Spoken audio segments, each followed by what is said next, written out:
It is 6 o'clock. Good morning, live from the 104.5 The Zone Studios. I'm Justin Hawkins. In Tennessee Titans news yesterday, Titans wide receiver Traylon Burks cleared waivers, and as a result, he reverted back to the Titans on injured reserve. From there, he will be released when he is healthy. The Titans are back on the practice field today for day 2 in full pads, where we will see if Cam Ward and the Titans offense can get one back on the defense after they stood out yesterday. Practice begins at 8 a.m., and head coach Brian Callahan will speak to the media ahead of practice at 7:40. You can, of course, hear that right here on 104.5 The Zone and here on the show. Tennessee football, they held their opening media day yesterday, where head coach Josh Heupel addressed rumors surrounding star defensive back Boo Carter and his status with the team, stating that Boo will not be dismissed from the team. Heupel said, quote, "Boo is a part of our team here. There are some things he needs to accomplish to get back on the field with us. Our leadership council has been a part of those discussions." In NFL news, the holdout is over in Cincinnati for All-Pro edge rusher Trey Hendrickson, as he is planning to report to camp today to be with the Bengals. There is not a new deal in place yet, but the NFL sack leader last year intends to show up and keep working for a new deal. Henderson reporting to camp stops the $50,000 per day fine. For all your foundation repair and waterproofing needs, you got to go to USSTN.com. Breaking news at once on your home for the Titans and Vols. This is 104.5 The Zone.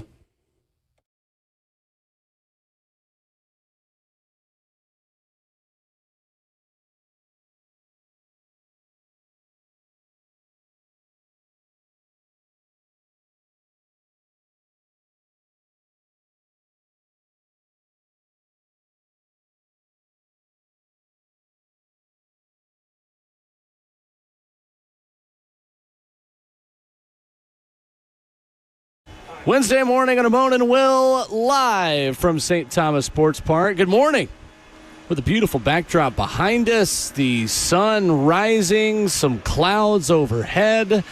Pads day 2 today at Ascension St. Thomas Sports Park for your Tennessee Titans. 615-737-1045. And we stream the show live for you, 1045 The Zone TV, Facebook Live, YouTube, Twitter, or Twitch. 3 picks yesterday for quarterback Cam Ward. But the best part, Ramon Foster, about a bad Tuesday practice is the chance to practice again on Wednesday. Get a new Wednesday, Will. How we doing? Man, we're good, man.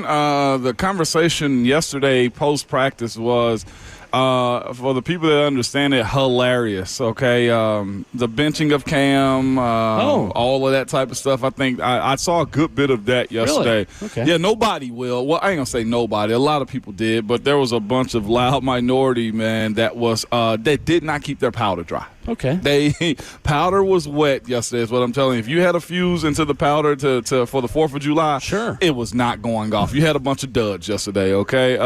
Because there was a lot of instant evaluators, as Coach Mack liked to call them from time to time.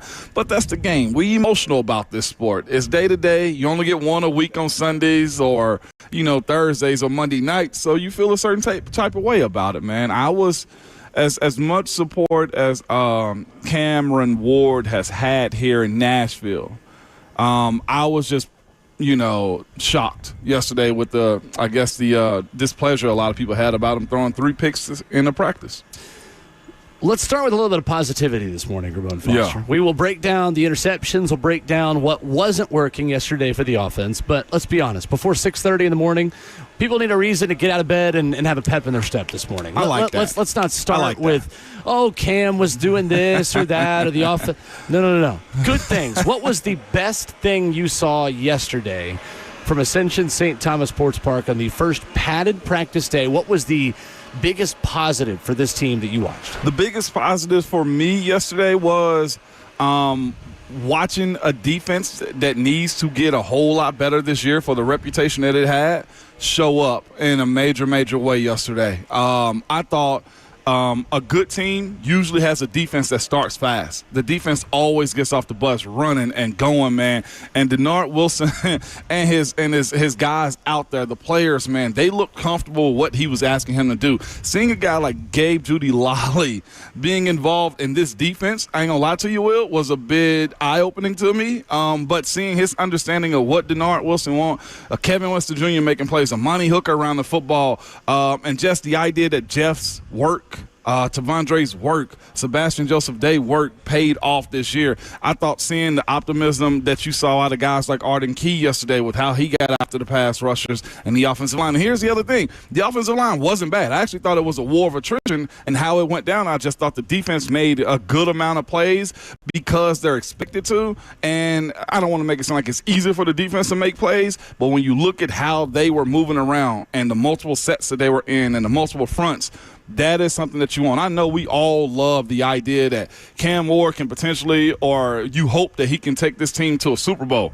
But, Will, you cannot do that if you don't have a grade A defense, man, more than anything for him. I thought them showing up like that is going to do more for him during the season than he'll do for this offense by getting the ball back. It was awesome seeing them look like the offseason stuff they had emphasized was shown on the practice field yesterday. Well, that is the beauty of when your offense has a bad day in training camp. It typically also means that your defense had a good day. Oh, my. Yeah. And can we be honest about this, too? We speak about some good stuff. I would prefer to. Yeah, that's how I got to be. I mean, they're going to call me a liar if I'm not honest with them. But this defense, I think, is going to play a bigger part in Cam's success than he actually will himself. That's where I'm at with this one, man. Interesting. And it's my mindset is the idea of getting the ball back. If there is a turnover, they can go get the ball back for you because they're emphasizing raking the ball out. They got their head up, eyes on the ball for opportunities. One of the interceptions we saw yesterday was a tip, Will, where you just Johnny on the spot. Sometimes you just call it luck. Sometimes it's just called great coaching because that's the zone you're supposed to be in. I look at him and what he's being asked to do. Well, we can see how problematic it can be for any rookie quarterback in this league. Yeah, I think the example of that is the week one opponent, right? Bo Nix and the Broncos. Come on, bro. Yes, 100%. And how much better Bo Nix was last season because he didn't have to be Superman for a Denver team that had one of the best defenses in the NFL. No doubt about it. If we go on specifically a person, though, JC, for sure, looked really good. In terms of your biggest positives. In terms of my big – him and Peter. Peter was so freaking antsy yesterday, dog. I'm watching him from where we are on top of the building over here, Ascension St. Thomas, on the SeatGeek Terrace. Will, I could see his hands shaking in his stands like he was so ready to go, which is phenomenal for him. I might want to tell him, hey, just calm down just a little bit, okay? Yeah, it's 70 plays a game. You're going to get your get back. Sure. But the guys that needed to step up, they did. And I was him, Cody Barton, and, of course, Jeff and Tavondre both. Sebastian Joseph Day, we didn't speak enough about. I actually thought he had a – We did. I mean, we did. Others haven't. But yeah, I think he was part of a defensive front that set the tone in a run defense period. Again, we spoke about the caveat of that being defense gets a little bit of an advantage in a period like that because they know what's coming. They know it is a run period. So the predictability of what the offense is doing is not the same as what the predictability of the defense is doing because offense doesn't know how the defense is going to try to attack some of those run plays. But I thought that really set the tone for a good day for the defense. 4 forced turnovers, a ball that hit the ground in the run game, plus the 3 Cam Ward interceptions. I thought specifically the secondary was really impressive yesterday. Yes, 100% Will. They moved around, and when you were watching practice, you could see guys were in their zones. There were completions that were made by all the quarterbacks, and you have a safety over the top ready to hit a guy and get him to the ground. There's no issue with completions, right, that a defense gives up. It's a matter of what they do after those completions. Is it a run after catch? And those guys were all in their zones. There was nobody that was out of place, I felt like, looking at the defense yesterday. 615-737-1045, the number. Coming up this morning, Rhett Bryan joins us at 7 o'clock, 8 a.m. when practice begins once again, and Brian Callahan meeting with the media at 7:40, a very similar routine to what we had for you yesterday. Able to talk with Dan Moore after practice today. Looking forward to doing that, and looking forward to letting you guys hear that on tomorrow morning's show. First impression of Dan, first impression of what he was able to do yesterday, Ramon, was what for you? Man, he's an athlete. Big time. He can get out in space really, really good, and it's probably one of the things that he'll also have an issue with, too, is he's so good of an athlete, jumping out in the sense and being comfortable with himself, that you can see him kind of drift a little bit from time to time. I thought he had 1 or 2 plays in 101s, which is one of the hardest drills that you can do in that setting because you don't have any help. But all in all, when we got to team, I don't think you saw much of Dan Moore. That's the thing about it is whatever he had going on in one-on-ones, there wasn't much of a flash of a problem whenever they went to 11-on-11 in those points right there. I mostly was watching his pass sets more than his run sets because that's the biggest thing people are going to notice. Nobody notices you mauling somebody in practice unless you clear the whole side of it. But I think he's worth the look and to see if this thing's work out moving forward. Will I'm not worried is what I'm saying. It was interesting listening to Peter Skoronski's press conference after practice yesterday. He used the same words that a lot of other guys used. This was closer to real football. Yeah. Those are exact words. Yeah. And while Peter Skoronski and J.C. Latham were better in individual and one-on-one stuff against defensive linemen, Peter was quick to point out and say, yeah, but they kind of had a different day in team periods. So yeah. they kind of got the best of me at times. So it's up and down. You try to stay even. You try to stay in the middle and not too high when you do something well or too low when you do something poorly. So even with a lot of the good that we saw, even from the offensive linemen yesterday, like Dan Moore struggled a little bit more on one-on-ones and then was passable, was decent in 11-on-11. It was almost the opposite a little bit for Peter, saying like, yeah, I was feeling good at one-on-ones, but then I wasn't my best in team periods. It's the way it goes sometimes. He's finding balance, man. I think, like, legitimately, he gets to the team settings, and I think he's thinking perfection. And I sometimes, and that's probably me projecting on what I think he's thinking or seeing, but me watching him, it looks very individual for him in those moments. What do you mean by that? Like Peter winning a battle, Peter winning a rep in the 11-on-11 is about the 5 of them. I saw him yesterday doing his thing, meaning like he likes to jump guys in whenever he's pass setting, and sometimes you got to submit yourself to your guys to your left or your right. So he would go up, and I saw a guy twist and go around, and it was a sack that he had given up. It was his responsibility because he was so invested in himself blocking his guy. And this was, like he said, real football. They are setting you up to be on different levels. Offensive line, the best way to be, if we're all on the same level doing the same thing, even if we're wrong, we're probably going to be right. He was right in trying to go get his guy, but wrong because he opened up a hole to allow a looper to go around and get in front of the quarterback. Sure. And that's what I mean by like him settling down, Will, not being over the top about getting the job done. Sometimes, well, all I'm going to do is right here is touch your shoulder and look at my gap right there. That's all it is. And you know what coach give you? A plus. Yeah. That's a plus. Interesting. You don't have to go be a killer on every single play. And it seems to me he's amped up about doing his job and proving himself. And sometimes you might, hey, little bro, calm down. You know what I'm saying? Like that's the other side that I'm hoping Dan can help him with, and Cush whenever he gets back. It's like, hey, we gotta be cool. But the other side of this though, Will, them jokers had 6+ hours of film, I'm sure, yesterday. I'm sure they did. That they had to talk about this stuff. And if I know Coach Bill Callahan, that's something. Peter, I don't need you winning your battle. I need us winning the war. You can enter the Evident Bank chat, Facebook Live, YouTube, Twitter, or Twitch. That is where you stream the show. It's almost like we have a desktop background behind us. Like we've got this apartment building, we've got a blue sky, and then we've just got this orb of fire that is just emitting. It doesn't look. I know, yes, it's called the sun, Will. Yes, but it doesn't look like the sun in our background. It just looks like just these flames, and I don't know. It's kind of cool. You can check us out, 104.5 The Zone TV. Coming up, we'll take you through each one of Cam Ward's interceptions. We'll tell you what it means that Cam did not have the best day yesterday at Ascension St. Thomas Sports Park as we continue in Hour 1 on your Wednesday morning. Ramon and Will, fueled by Scooters Coffee on 104.5 The Zone.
Ramona Will, fueled by Scooters Coffee on 104.5 The Zone. You can kick off your morning with a little bit of Scooters in Rivergate, Smyrna, Brentwood, White House, or Mount Juliet.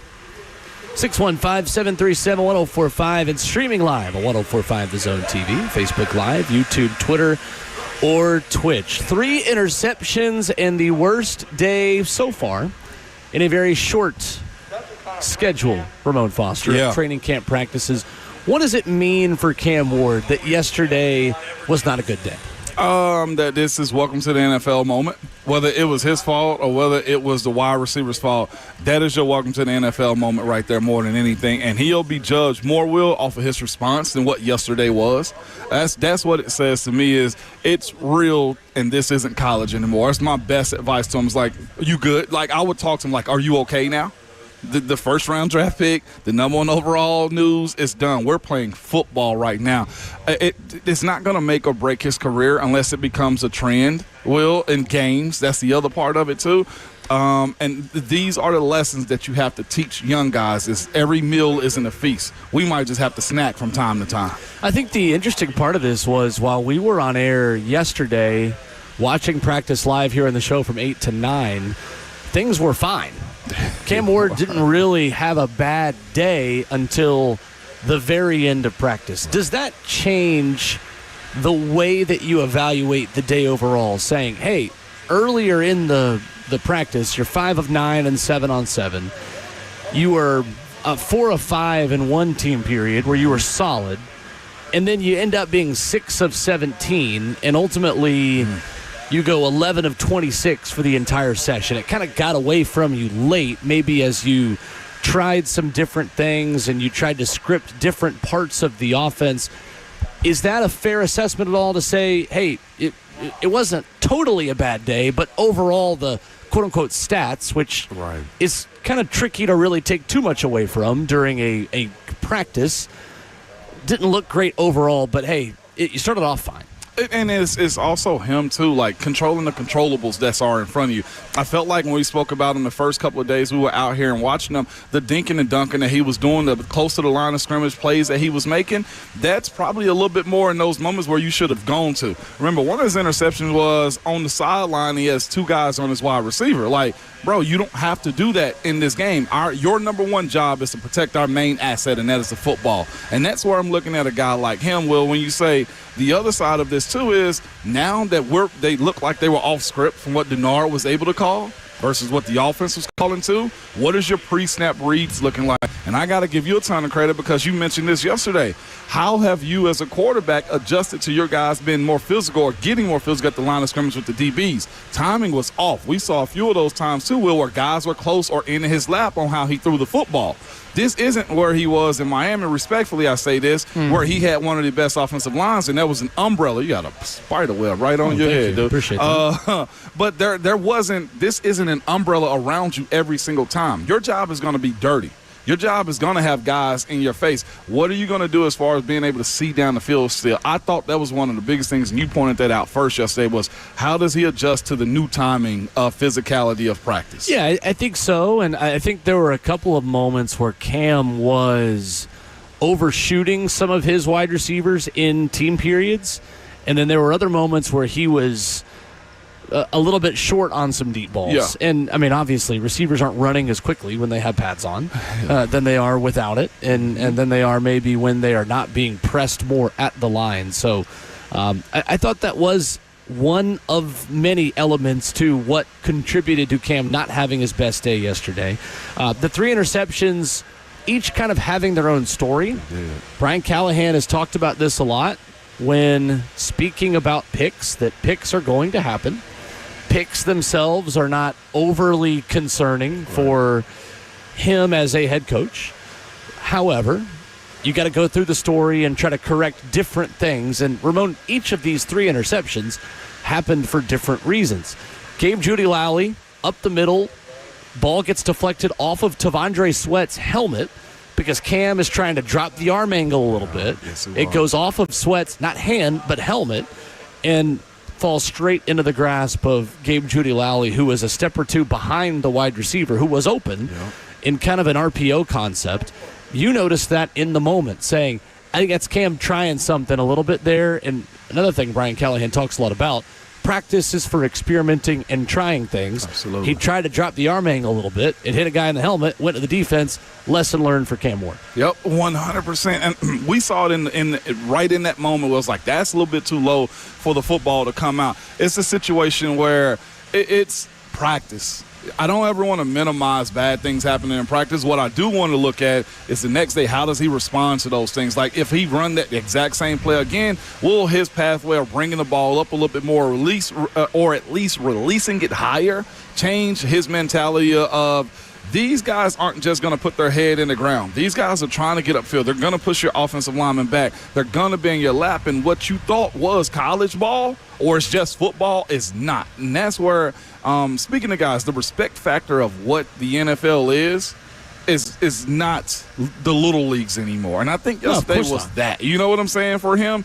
On the little small stuff, because we've seen his pre-draft tape where he just flick a ball to the side and you say to yourself, that's cool, but somebody's going to bite on that. Somebody's nickel slot is going to bite on that and pick you off one of these days. Or DN is smart enough because they watch so much tape. Get that ball up. Oh, my God. Match the hand. And the biggest part for him is their focus, I would say, moving forward for Cam has to be, I got to find a way to beat this defense. And you may say, well, there's a season for you to play out. Well, we don't have to start game planning until about 2 weeks before the season starts. Sure. Even for the preseason games, this will be base vanilla stuff.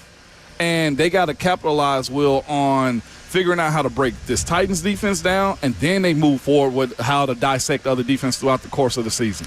Second pick was by Xavier Woods on a pass intended for Chig Okonkwo.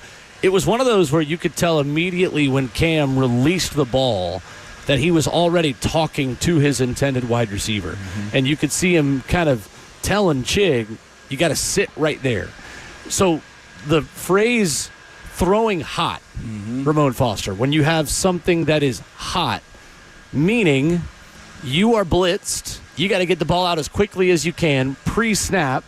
Quarterbacks are determining, if I'm hot, who's getting the ball? Exactly. Who can I get the ball to as quickly as humanly possible with 7 or 8 guys in my face? But there are also caveats to the way the route changes when the throw is hot. What did you see on that play with Chig, and how much of the blame for that interception goes to Chig Okonkwo versus Cam Ward? It looked both on that one, legitimately, because Cam's reaction showed us everything, and Chig's reaction to him also showed that too. So your point about those hots is most of the time it's a slot wide receiver or a tight end that's close to the line of scrimmage also, because the pressure's going at him quick. So because of that, there was a zone that Cam expected Chig to sit down in. Chig kept going. The DB stayed in his zone while the blitz continued on, and I think Chig saw a softer zone towards the middle, and Cam threw to the spot that he knew that hot was at. And here's the issue with that, though, too, and that's why I say you blame Chig from what I know when it comes down to offenses. Chig got to also pre-break down. He has to pre-diagnose what's happening also before the snap is counted. That's why I tell, I alert fans, there's so much talking, communicating, scanning that you do before the snap, that guys aren't dumb in what they're supposed to be doing. It is how you react to it in those moments that make you dumb, is what I would say. You see guys, we saw the defense yesterday, right? They made the offensive line jump off because they were moving and shifting and doing everything else. Those are the things that are happening in those pre-snap moments. That's also why I think Coach Callahan and his crew is probably going to have some pre-snap motions to break the defense down and make them settle. But I look at that Chig situation as he expected Chig to sit and not continue to go, and the DB squatted on the ball, man, and simply made a play. Good thing was on that one, and we can be honest, on Xavier Woods, he caught it. He did. That is still a bonus. Finding positives again. You know, that ball didn't hit the ground, Will. That was an interception for a guy that played his zone and tricked the young rookie quarterback. I think for a play like that, maybe in the moment you would like Chig Okonkwo to do something different. Ultimately, the quarterback always shares at least some of the blame on a play like that, because it is up to them to talk and communicate and have that conversation before the time comes. Yeah. To say, hey, if I'm hot here, you need to sit down right there before that middle third of the field is accounted for, right? And not to cut you off, but there's also the communication that they got to have too. Chig will say, I know you want me to sit right there, but to be fair, the middle of the field was right open where he could have dumped it off to Chig also. Absolutely. So right. That's one of them. We'll fill that one out next time. Yeah, we're not throwing Chig under the bus either. No. There's blame to be shared there as well. And that's what camp is for. Yeah, it's for us for to sure. have those problems. Well, and again, and that's where you hope that some of these things are addressed today, even if they're not. Yeah. Obviously, there are still weeks to go. There's still a game week, preseason game week next week that, again, like you mentioned, things will be vanilla, concepts will be basic, but an opportunity to do this against a defense that hasn't seen these concepts for the last week and a half and for the entire offseason program.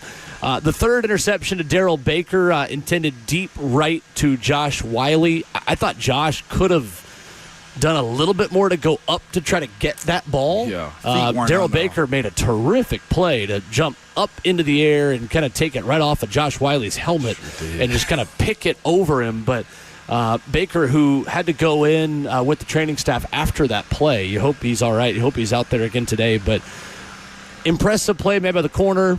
Not the best throw by Cam. I think of the three interceptions, that would be the one that's most just on Cam for not putting the ball in the right spot where only his receiver could get it. And ultimately, that was the story of the day yesterday. By the end of practice, the defense challenged Cam Ward and got the best of him and finished really, really strongly. Ramon, we have talked about this through the entire summer, and when we did the segment a few weeks ago about what are you most looking forward to at camp, today is exactly what I was most excited about. How does Cam Ward respond when he inevitably has a bad day? Because all the good things that he's done this offseason were not just magically undone yesterday. No. Cam Ward has had some good practices. I still think Cam Ward is ahead of where I thought he would be at this point of his first training camp as a rookie quarterback. You want to keep this from being a trend. You want to address a lot of the things that didn't go right yesterday to keep the positive momentum that I think you've had really since rookie minicamp. The stuff that you mentioned as far as like everything that he's done before now is not for nothing. He knew where the ball was going, right? Everywhere that he threw the football was in where it was designated to go. Even with the Chick situation, he understood in that moment, Chick, you got to sit right here. The last one that you said was most definitely on him, the one to Josh Wiley that Darrell Baker intercepted. I thought he got a little greedy. I thought he trusted a guy that in that moment right there should have won, to your point, but he floated the ball out. Darrell Baker made a play, man, and it's one of those situations where there may have been something underneath. But again, you don't know what your guys are capable of, Will, if you don't trust them in those moments in practice. I'd much rather that happen in that moment to, one, challenge Josh Wiley to say, Coach, he probably ain't the guy for this one, for this route. You know what I'm saying? It's that part of it. Or it's the idea that, Cam, you got to throw a better ball. One of those things got to happen in that moment. But again, Darrell Baker was on the sideline, came down with the ball. That's a pick. We speak about turnovers that this defense needed last year. Legitimately, those are three. And I feel like this team would absolutely love to have last year to get the ball back to the offense. But with Cam on that one, I love the fact that he tried to clean his plate as much as he could and was greedy. And it's a learning curve for these guys, man. Lower that ball a little bit down. And also, like you said, the idea that Josh Wiley could have gotten the ball, well, get your feet underneath you. I feel like out of his break, he was somewhat leaning. But that is on Cam mostly, and Wiley got to do a better job of protecting right there. Best thing he did was get Darrell Baker down. In the same way, we're not going to crown Cam Rookie of the Year for a good practice on Saturday at Nissan Stadium. We're also not going to bench him for a bad day on Tuesday at Ascension St. Thomas Sports Park. There has been more good than bad, in my opinion, considering how long Cam Ward has been an NFL quarterback. But you take the good with the bad, and you take the growing pains where they are, and you hope today that he's learned from many of them. And, I mean, heck, it's 6:35 right now, Ramon. He's probably already been here for an hour. Going over yesterday's practice film. So excited to see exactly what he looks like today. Let's go to the phone, 615-737-1045. A couple of you wanting to chime in on the quarterback discussion. We begin with Andy in Clarksville first up. Good morning, gentlemen. Good morning, gentlemen. It's good to be with you on this hot day with R-Dub. And my theory with what may have happened with Cam yesterday is he had time to dwell, practice, other like you wouldn't in a game. Because in a game, you have a pass and then you got, the time clock to have another play. So you don't have time to sit and dwell on it. But he's got the other quarterback giving their rest. And I think he may have gotten in his head a little bit. and thought a little bit too much about it. I hope he figures that out today. I'm really encouraged to see what he's going to do today. I'm definitely going to stand up the whole time and pay attention on this hot day after I get some ice cream over at the Boosters. No doubt about it. We appreciate that, Andy. His ability to adjust, being a part of it, that does play a part. Like I said on the last one, and I thought on that scrimmage a little bit. I mean, on the screen, I thought he got a little relaxed on the screen on how he delivered the football. It was tip pick. The last one, the Chig, I think he wanted a chunk. Coach said they were going to go down the field. This team was going to be vertical. You got to test that type of stuff out. There is nothing that can happen on this field that is going to take Cam Ward's confidence level down from a 10 out of 10. No. There is not a single – you could intercept Cam Ward 5 straight times, and he is still going to back himself and believe in himself in a way that is uncommon for young quarterbacks, uncommon for human beings who live on the planet Earth, Ramon Foster. And I think that is what this staff already really values in him, and what the front office likes about him is his short memory. Absolutely. We're going to see how short it is today. Yeah, you have to, man. It's problematic to base everything off of one day of practice because you want this guy to be the next coming of Brett Favre or, Steve McNair. That is unfair. He's a rookie. This is a situation where his team is building up the idea that he can be franchise quarterback for a decade plus with him. 615-737-1045. We go back to the phones. Johnny is in the borough up next. Hey, Johnny. Hey, good morning, guys. Thanks for taking my call. Yep. It's just like any other job when you start it. You're not going to be perfect right off the rip. But, Ramon, I got a big question for you, man. I was born and raised here in Nashville, and it just seems like there is thousands of professional football head coaches that live here in Nashville. He had a rough day yesterday, but one of the greatest sports speeches we've ever heard in our entire lives is what Allen Iverson said. It's just practice, y'all. Y'all have a great day. Hey, the Titans are going to be fun, and I look forward to this season. Thanks for taking my call. You best believe it. Thank you, John. Appreciate the call. John.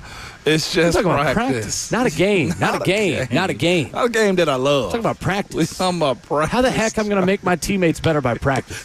We sitting in here. I'm supposed to be a franchise player, but we're here talking about practice on Ramon and Will. Fueled by Scooters Coffee, 615-737-1045. The last holdout in the NFL is coming to an end, and we've got details for you coming up next. Talking about practice.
Ramona Will, fueled by Scooters Coffee, wrapping up the opening hour of your Wednesday. Rhett Bryan going to join us here in 15 minutes from the table. Your phone calls at 615-737-1045. Let this be a lesson to NFL players around the league, Ramon Foster, that even when you have leverage because your side of the ball stinks, the team always has more leverage. Trey Hendrickson returning back to Cincinnati Bengals training camp. He has skipped mandatory minicamp. He has skipped the first couple of days of training camp. He is the final holdout in the NFL. That is coming to an end. Hendrickson and the Bengals have not yet agreed to a new deal, but there have been talks, and the decision to report was, quote, likely made in hopes that it might move those talks closer to an agreement. I have two words, Ramon Foster, for why holdouts typically go the team's way and not the player's way. Why is that? Le'Veon Bell. Broski. Yeah, it gets real. It gets real. Teams will move on, and you'll be an afterthought when it boils down to it. When we talk about how important the NFLPA stuff that's happened this offseason is for 2030 and for the future of the National Football League, situations like this are why. Yep. Because the team always ends up winning at the end of the day. They do, man. And because of the Le'Veon Bell situation, too, that was one of the things that the owners negotiated with that we agreed upon too, and the mindset was, look, guys, teams don't want holdouts, players don't want it either, so they raise the number on the fine, the cost of the fines on per day to get you to come back into camp for these reasons, because if you're there and you see your teammates, then you'll probably want to start negotiating. If you're separated from your team, guess what? Listen, unless you are a billionaire, okay, $50,000 a day fine, that's a bunch of money. Will.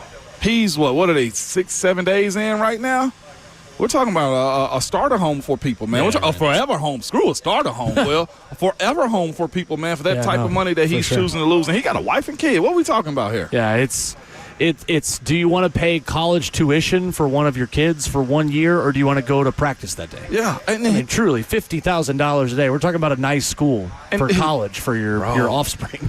Exactly. and you can – so here's the thing that Trey Hendrickson should know. You can hold in and not get fined. Right, exactly. You can work out every single day and not have an issue. Why are you away from the team when you're under contract? It is that obligation side to the contract too, but it's on the team to get this done at this point. Yeah. Maybe if they see each other every single day, is more advantageous for them to have conversation to get it over with.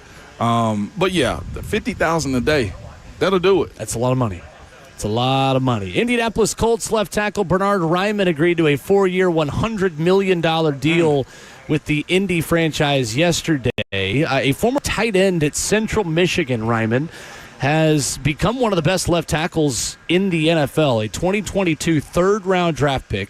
Was entering the final year of his rookie contract, but the extension keeps him off the market next spring.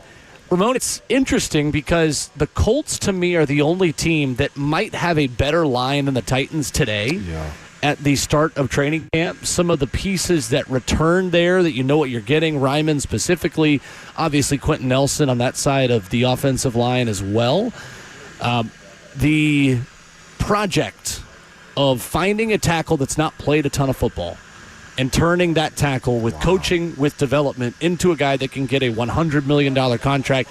The Eagles did it on a larger scale with Jordan Mailata, coming from a rugby background. Yeah. Bernhard Raimann has hardly played any football.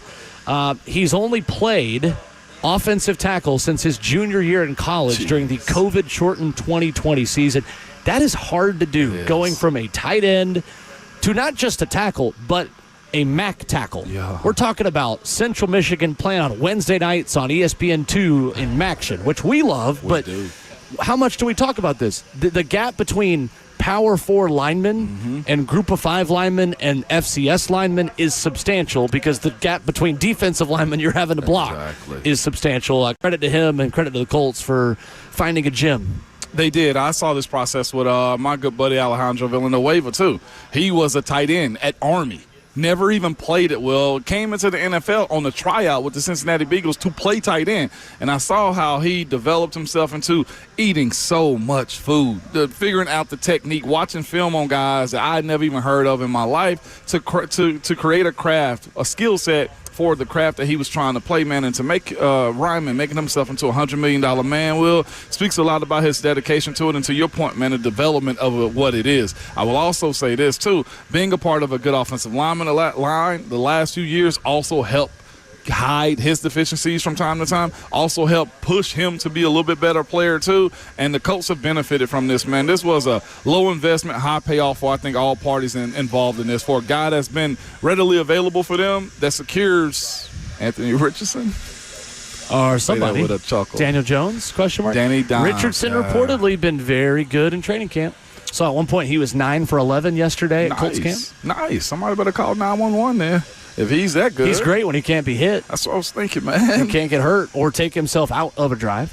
And so it's that side of it. Yeah. You know what I'm saying? When we speak about Cam. Nothing about Anthony Richardson is going to convince me that he's turned a corner until I see it in a game setting for multiple weeks at a time. It's such a touch-and-go league with this type of news, man.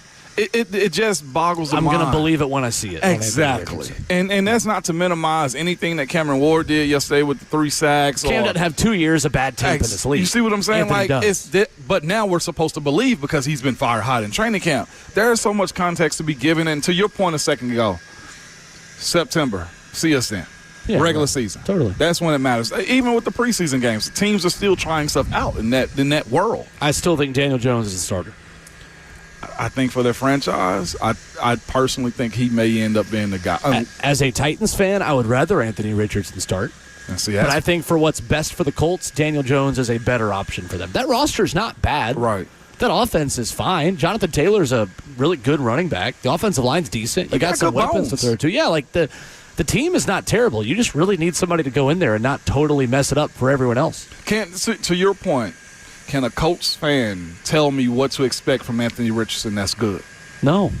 I don't think anybody can. I think even Colts fans, like our resident Colts fan, Zach, on YouTube says, I'll believe it when I see it too. See, and that's no diss towards the Colts or Anthony Richardson. It's just the reality of the situation. The guy's completed 50% of his passes in 2 seasons as an NFL quarterback. And I say this out of respect. Like, it's Traylon Burks. It's guys that's been injured. It's Martavis Bryant for me that play with guys that you didn't know what you're going to get year-to-year, game-to-game type of stuff. Like, you knew what they could be, but you never saw it. It's actually a great way to put it, that Anthony Richardson is kind of a quarterback version of Traylon Burks. No, and that's just his pathway in the league Injured right now. And former first-round pick that's so far not lived up to his billing and where he was picked.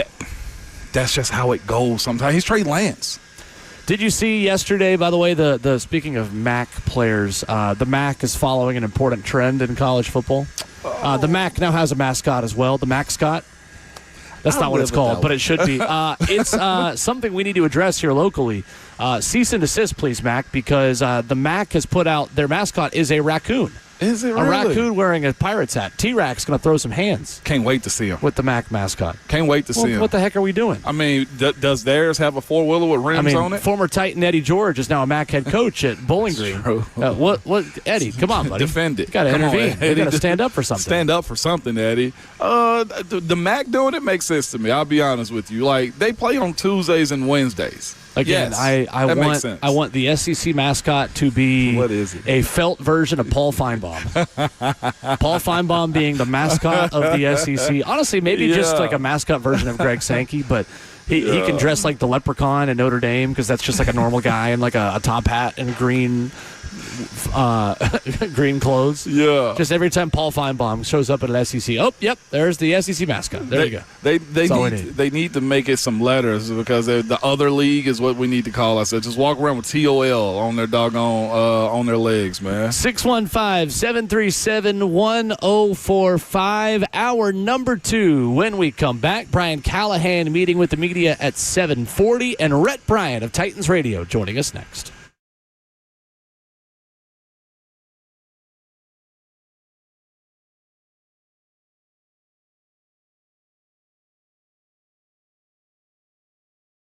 It's Ramon Foster for Hiller Plumbing, Heating, Cooling, and Electrical. Good people, nobody wants to deal with the plumbing. electrical or an HVAC issue right now, if you're having any of those issues, specifically a HVAC right now, reach out to Hiller, man. You can go to their website at happyhiller.com to book with them. And here's the other part about it. Most of the time when you book somebody, you don't know what it's going to cost, if it's going to get fixed right, or if they're just trying to sell you something you don't need.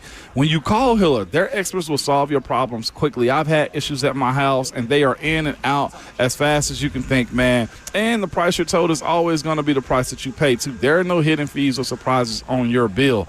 They're just some of the best people around, man. And their motto is happy you'll be or the service is free. And they truly mean that, because they've been here in business for over 35 years and are family owned and operated. So again, whether you're having an HVAC, plumbing, or any electrical emergency, reach out to the company that I trust, man. You can go to happyhiller.com.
It is 7 a.m. Good morning, live from the 104.5 The Zone studios. I'm Justin Hawkins. Titans news yesterday, the Tennessee Titans wide receiver Traylon Burks cleared waivers and as a result reverted back to the Titans' uninjured reserve. From there, he will be released when he becomes healthy. The Titans are back on the practice field today for day 2 in full pads, where we will see if Cam Ward and the Titans offense can get one back on the defense after they stood out yesterday. Practice begins at 8 a.m. this morning, and head coach Brian Callahan will speak to the media ahead of practice coming up this hour at 7:40. You can, of course, hear that presser right here on the show. Tennessee football, they held their opening media day yesterday, where head coach Josh Heupel addressed star defensive back Boo Carter's status with the team, stating that Boo will not be dismissed from the team. He said, quote, "Boo is a part of our team here. There are some things that he needs to accomplish to get back on the field with us. Our leadership council has been a part of those discussions." In NFL news, the holdout is over in Cincinnati for all-pro edge rusher Trey Hendrickson, as he is planning to report to camp today to be with the Bengals,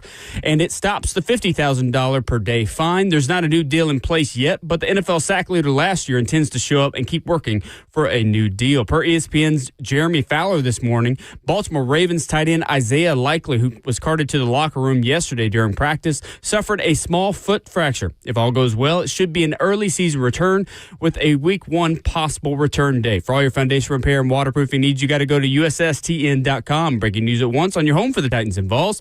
This is 104.5 The Zone.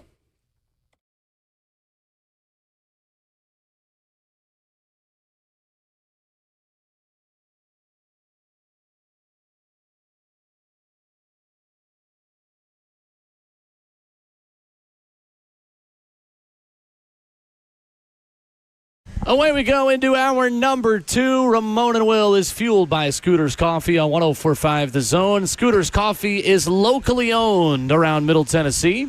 Rivergate, Smyrna, Brentwood, White House, or Mount Juliet. Amazing people, amazing drinks, amazingly fast. With the 11-year NFL veteran and Vol Network analyst Ramon Foster. Kirby Allen Kirby, Robert Walsh here hitting all the right buttons at Ascension St. Thomas Sports Park. Justin Hawkins at our 104.5 The Zone studios, joined by Rhett Bryant of Titans Radio from the table high atop the practice field here at St. Thomas Sports Park. Good morning, Rhett. How are you? It's the best view in the world if you want to think about what's going to happen on these fields again today for the Tennessee Titans in training camp week 2. It's good. I just sit here kind of taking in all the groundskeepers are working on the fields, and, you know, I don't know. I'm just happy to be here, glad to be here, and we're finally getting towards the starting line of this marathon. That's right. Mm-hmm. Love it. Good stuff. We've got the city to our left. We've got Lake Amulet all around us. We've got mowers that aren't as loud at our microphones now that we're up here. It's all good things. I like the sound. 3 stories separation, 30 feet up in the air. That'll do the That'll trick. do it. Yeah. Hearing. Absolutely. Exactly. Thank you, Jay. What we're hearing is less lawnmowers. Yes. We can actually hear ourselves. That's exactly right. Enjoyed Saturday, open practice at Nissan Stadium. Good chance for fans to get to hear Taylor Zarzour and Coach Mack for the first time together. A long practice, hot practice, but a good one. It actually went overtime, Yeah, it did. A good one for all parties, and I've heard a lot of good feedback about the way things sounded, and Taylor and Matt getting to work together for the first time was really, really fun being back at Nissan Stadium over the weekend. Well, let me say this. That is not even really a true sample size because it's kind of a one-off from what we would do during a game day anyway, because, first of all, never in a million years would I have a thing where I would put it on my guys, both Taylor and Mack, to talk for an hour and a half plus without a commercial break, without, it was the closest semblance of just trying to get some booth coordination and some logistical things and then some vibe to an actual broadcast. I mean, next Saturday night at Raymond James Stadium is when, you'll hear it rolled out officially. But, yeah, the fans got an idea of what is already being very good is the chemistry growing with Taylor Zarzour and the holdovers, if you will. Most importantly with Mack, which is what it's going to be, is I think Taylor will do a great job in being able to convey and tell the story of their Titans. And Mack will do his usual excellent job of narrating and navigating with, what the rules are and the storylines and why things happen situationally like he has done for the last 8 years on the network. So it was good to do that, though. It was just to set up the booth and kind of get the feeling, and we'll be ready to go next Saturday. Yeah, no doubt. Being in the stadium has just changed the feel. I hate using that word vibe, not really, but the vibe of how guys move. It seemed like Saturday the guys moved around on the field really good. Did you guys feel that too? Because we used to love practicing in the stadium because the practice field is so mundane. You get a new opportunity to see a different crowd and a different surface. No, I think the intensity was good. Yeah. I think the spirit was there and the intent was there and even the execution was there. Yeah. I mean, look, everybody points to the throw that Cam Ward made when he rolled to the left side of the pocket away from his throwing hand, threw across his body, across the field, and hit Calvin Ridley down the sideline. Now, look, in real-world football, that would have been a sack by Jeffrey Simmons. Right. We know that. But it gave the crowd like, that's what we've been seeing with all these reels from Miami and workouts and those. Yep, that's a little taste of that. Absolutely. But no, I totally get that from your perspective because for first-year guys, free agents to the team, but really more importantly, undrafted and drafteds, it gives them a simulation of walking out of that tunnel and what that's going to be like when introductions are made, and minus the pyro and obviously it was 7,500 fans or whatever in the lower bowl instead of 60-something thousand. But we talked about this on the OTP that we did Saturday is what the preseason has become because it's scaled down to 3 games and eventually to 2 is the joint practices. And this is what Brian Callahan and the staff have put together is those 10, 11 days they're going to be out of town starting midweek next week after next Wednesday's practice to go to Tampa, joint practice, preseason game 1, then go immediately to Atlanta, rinse and repeat to build this team together because the preseason has become the operational, logistical, just go through the things that is a game day for these young fellas at this level. Kind of a dress rehearsal. Right. It's like, okay, halftime in college, this is 13 minutes. And I mean from the minute the clock starts and you're walking off Crazy the field. how fast it goes. Quick turnaround. Yes. So you may be having to jam an IV, you may be having whatever. So, and that's why people always talk about they made halftime adjustments. Like, there's 13 minutes from the time you're walking off the field. There's not really that much time. That's the logistical things and the operational things. Those joint practices are the key ingredient because you're going mano-a-mano. Like, it's going to be great for the Titans secondary next week to go against Mike Evans and Godwin. All those guys, they've got some real legit people at wide receiver. You want to hear what's funny, Rhett, is I learned so much in retirement that I never knew as a player because when I'm in it. Nothing else matters. Just tell me where to go, like E40 said, okay? That's what I'm telling you. I never knew halftime was 13 minutes from the time the clock ended. It's quick, isn't it? Yeah, I always wonder why. That bathroom line is a little longer in the stadium than it is in the locker room. To your point of thinking, we just got in here. All right. We just got in here. So to your point. It's time already? I'm telling you, if you did have a long walk station, then it became like the Giants. MetLife is the longest walk ever. Oh, really? MetLife is super long. I think, who is it? Baltimore's a very long walk to the, it is, never knew that, Red. Thank you for that, man. Well, and that's, like you said, that's being in it. And that's the other thing that, from our perspective, very non-athletic people that cover the athletic people, covering. Yeah. And anyway, so we always are amazed at how much you are in it because when you're done playing, like you didn't realize how much everything was calculated. It's like Chris Matusek and the ops team here. Lots of meetings, lots of care, hours of prep, hours of, to make sure that you get to your destination. You have a bus ride. You have a police escort. You have a hotel. You have your room keys. You have your meals. You have, here's where this is. Here's where that is. And it's not that you took it for granted. You're just like, this is just how it is. Yeah. And then when that's removed, you're like, oh, yeah, back out in Gen Pop with everybody else. Right, and here's how we have to go, I got to go through like pre-check. flying commercial. Yeah. Yeah, seriously. Listen, y'all are like me. If I ever hit the Powerball, Mega Millions, whatever, that would be the one thing I would change. Yes. Is I would never fly commercial Wheels up. again. Easy. Absolutely. Easy. That's the other half. That's truly how the other half lives. it is. You can have boats, cars, houses, whatever. All that. That is the difference maker. Rhett, what was the story yesterday for the offense? What was not working for Cam Ward? We've gone through some of the interceptions and some of the stories behind those throws, and not all his fault, but some blame for him, some challenges. Ultimately, it is one day, and just like a good day at Nissan Stadium doesn't crown him Rookie of the Year on Saturday, Right. A bad day here yesterday does not mean that he is having a bad camp or there's reason for major concern. What did you see yesterday from him in the offense, though, specifically? Well, I saw what I have seen so many times in previous camps before. It's the first day of pads, and usually 99 times out of 100, the defense has the edge. Fact. And they may have it again today. It's just one of those things gravitationally. It will start to – and you're right. It doesn't mean that he's Rookie of the Year with his performance Saturday at Nissan Stadium. And I go back to that one throw that I referenced. That would have been a quarterback sack by Jeffrey Simmons.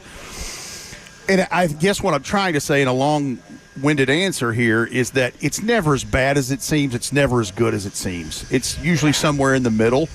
And I think you can read way too much in the tea leaves by a micro sample size of one padded practice. These guys are going to be dialed up and pinning their ears back to go get him. And That was so noticeable yesterday. yeah, Defensively. Yeah. Right, I didn't mean to cut you off, but, it was like the 4th of July. yeah, teeing off, man. I'm telling you. Yeah. It really was yesterday. Here's the other part of it, too. I think if we're talking about this offensive line, and Corey Levin is a serious insurance policy, like he's a good player, and he does his job. I think when Lloyd Cushenberry comes back, you're going to see the osmosis generate from that position out to his left and right. Yeah. You know this Absolutely. better than anybody about the importance of The main man in the middle. Pouncey was the guy. Absolutely. And when you were there, right? Absolutely. It sets So everybody that emanates else up. from him, Out. and as famous people used to say, matriculates down the field. But yeah, I don't put a whole lot of stock into yesterday. I think it was interesting to see guys, making plays and whatnot, but Right. it's one padded practice. Let's see what happens today. Let's see what happens when we come back here Saturday and Sunday morning. It's way too early. And look, I know part of it is building content and topical conversation, but I'm not going to play into that because it is not the end of the world and it's not the crowning of him. It's somewhere in between. Coming up, more with Rhett Bryan as we continue from Ascension St. Thomas Sports Park. There is a young player that continues to really impress me that I want to ask Rhett about. Plus, Rhett's under-the-radar player of the week, a name you might not heard of, but you should be familiar with as we enter a preseason game week this time next week. That and more with Rhett Bryan. Plus, Brian Callahan speaking with the media at 7:40 this morning. Lots still to come here as Hour 2 continues from Titans Training Camp, 104.5 The Zone.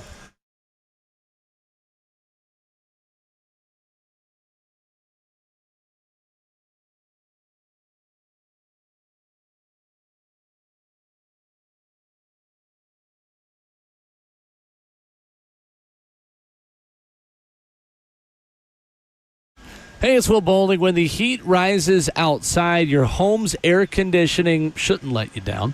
The Lee Company team is here to help keep you cool and your system running at its best with award-winning AC services. Whether you need a quick repair, seasonal maintenance, or you want to upgrade to a new unit, Lee Company gets the job done right. Here's the best news about Lee Company. They are available 24/7. So you can schedule your visit today online at leecompany.com. The moment something is not working the way that it's supposed to, or the moment the light bulb comes on in your head thinking, you know what, let's make sure we get ahead of the heat wave that is coming right around the corner all summer here in Middle Tennessee. Let Lee Company take care of you. Give them a call, 615-567-1000. Trusted since 1944, over 80 years of experience. You want Lee Company on your team. Online at leecompany.com, 615-567-1000. That's Lee Company, all you need.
Ramona Will, fueled by Scooters Coffee on 104.5 The Zone with Ramon Foster and Rhett Bryant. I'm Will Bowling.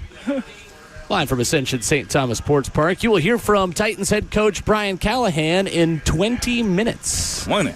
As fans start to make their way here inside the building, and Rhett Bryan does lip syncing of Bruno Mars. Love some Bruno. This is Bruno Neptune instead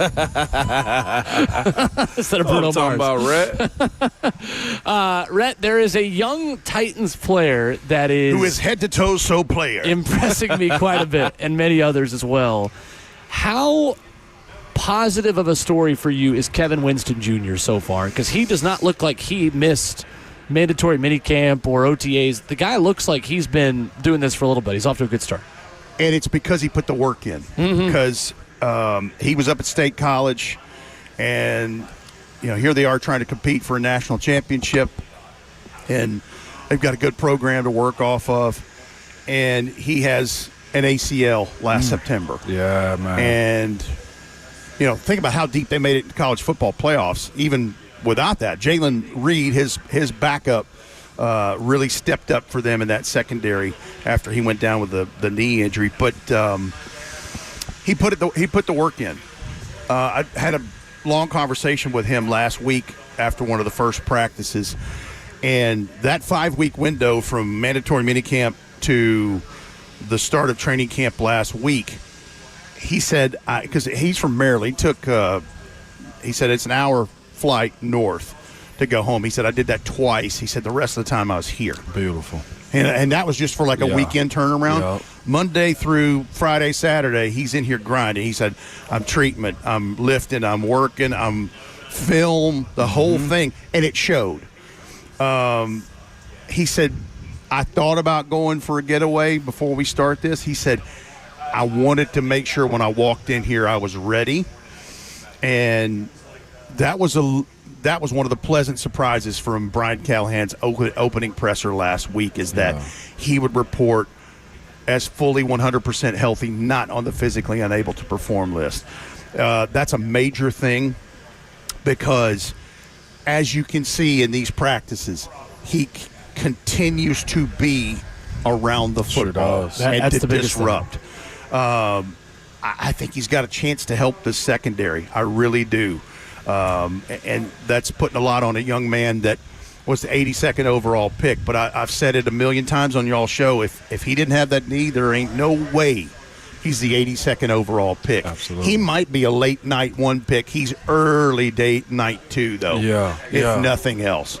And because he's unlike anything else they have in the secondary, as big and as long as he is. And he has a chance to fill into his body a little more, depending on what this new definition of what a Titan looks like, no doubt, where that falls, because he could actually add some weight if he wanted to. Right. And I don't think without messing up anything with his quick area, close proximity, speed, and all those kinds of things. But yeah, I've been impressed, and he's an impressive young man. Titans are lucky to have him at pick 82, and he realizes the same thing. He said, listen, was it everything I wanted? Was it, how I wanted to end it? And he didn't talk about going somewhere else. He said, it's a blessing to be here. Absolutely. He said, I am thrilled to be here. And I just, I like that pick from the night they made it, because he's somebody we'd studied.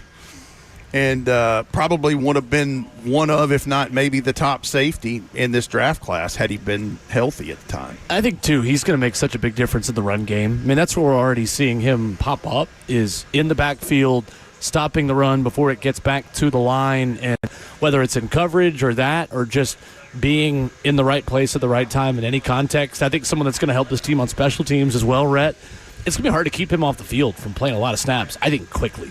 It is.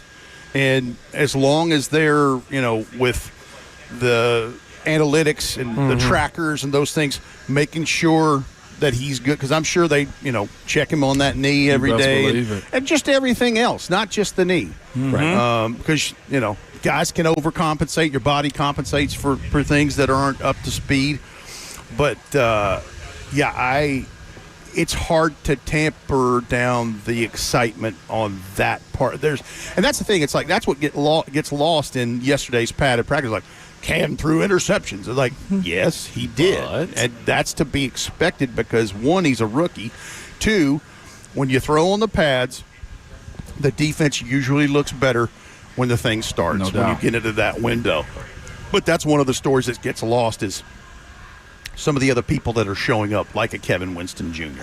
No doubt. When you look at a guy like Kevin Winston Jr., though, too, his awareness of how to make plays, that's what was most fascinating about watching these young guys, from the wide receivers to Cam to a guy like Kevin Winston Jr. and more in this young rookie class. Their understanding of where they're supposed to be at, they dove in. And Cam made a comment earlier this offseason by saying the young guys don't have time to grow up. They got to contribute early, right? Yeah. And that may be a part of the growing pains that this team has, too, by imploring young guys to be leaders on this team, too. But it's also, like you said, this isn't the Super Bowl is always the goal, but you understand what the buildup is to reset this foundation. And I think that's super unique, Rhett, on the players that they brought in free agency and the young guys that are making plays already and also available.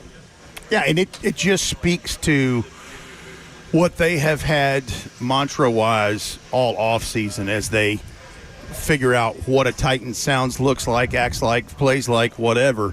And their mantra has been draft, develop, and retain. Yeah. Because if you look at the teams that were deep into the playoffs and one of the ones that won the world championship and the Eagles, of how they've done that over the last 4 or 5 seasons to bring that up together. And then the other part of it, I think, philosophy-wise, is that when you get to year 4, 5, 6, the vets are teaching that right down the line to the newer guys that are coming in. So it's just a reciprocal. It's just cyclical. Absolutely. Yeah.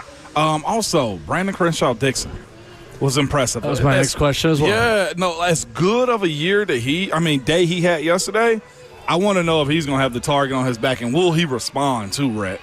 Because you mentioned him too, and he wasn't a $8,000 signing bonus free agent. No, it's $265 is what was reported. That's a preferred commitment. Free agent. Yeah, that's a commitment right there, man. Yeah. But he looked the part yesterday, Rhett. And we'll see if he stacks another day. We'll see what happens with that. But, yeah, I saw 7-8 out there doing his thing and working. And, again, he's one of the interesting stories in this that I'm sure they want for him to come along for depth purposes, because this is a guy that went from San Diego State for 4 years, made a move to the Southeastern Conference, played right tackle, and started a good chunk of those games and never allowed a sack. Right. And that's with the woes with Graham Mertz with an injury and DJ Lagway up and down. And DJ Lagway's hurt in practice now in Florida. Exactly. But, there are stories to tell, plenty of them, because there's been so much turnover, so much change, so much youth involved. There was some buzz yesterday and some love for Jalen Duncan as well. I think Oli Udoh is another guy who obviously has played in this league. Sam Mustipher. I feel better, Red, about the second line on the 2 deep for the offensive line right now than I have in quite some time about this team. It feels like there is more competitive depth up front behind even the new guys they've added on the first line of the depth chart. I want to see more, though. Okay. I'm encouraged like you are. I think I have guarded optimism. But the other thing, and this is without giving trade secrets away, the people that are Titans fans that are here have seen these things if they've been watching closely, but they're working through rotations to figure out who that is at left and right tackle in the depth chart on the 2s. And it's been different dudes almost every practice to cycle through this. But, I'm encouraged by some things that I've seen in hopes that all gets shored up. I go back to what I said at the top of the hour. I think it's paramount that Lloyd Cushenberry come back. Absolutely. And pick up play where he left off. If this unit, the starting unit, wants to be what they believe it to be and what they've invested in it to be. Well, to quote Ramon Foster, who talked about this his first training camp with the Pittsburgh Steelers, typically when 2 guys share a number, something's got to give. We just talked about Oli Udoh, 72 on the offense.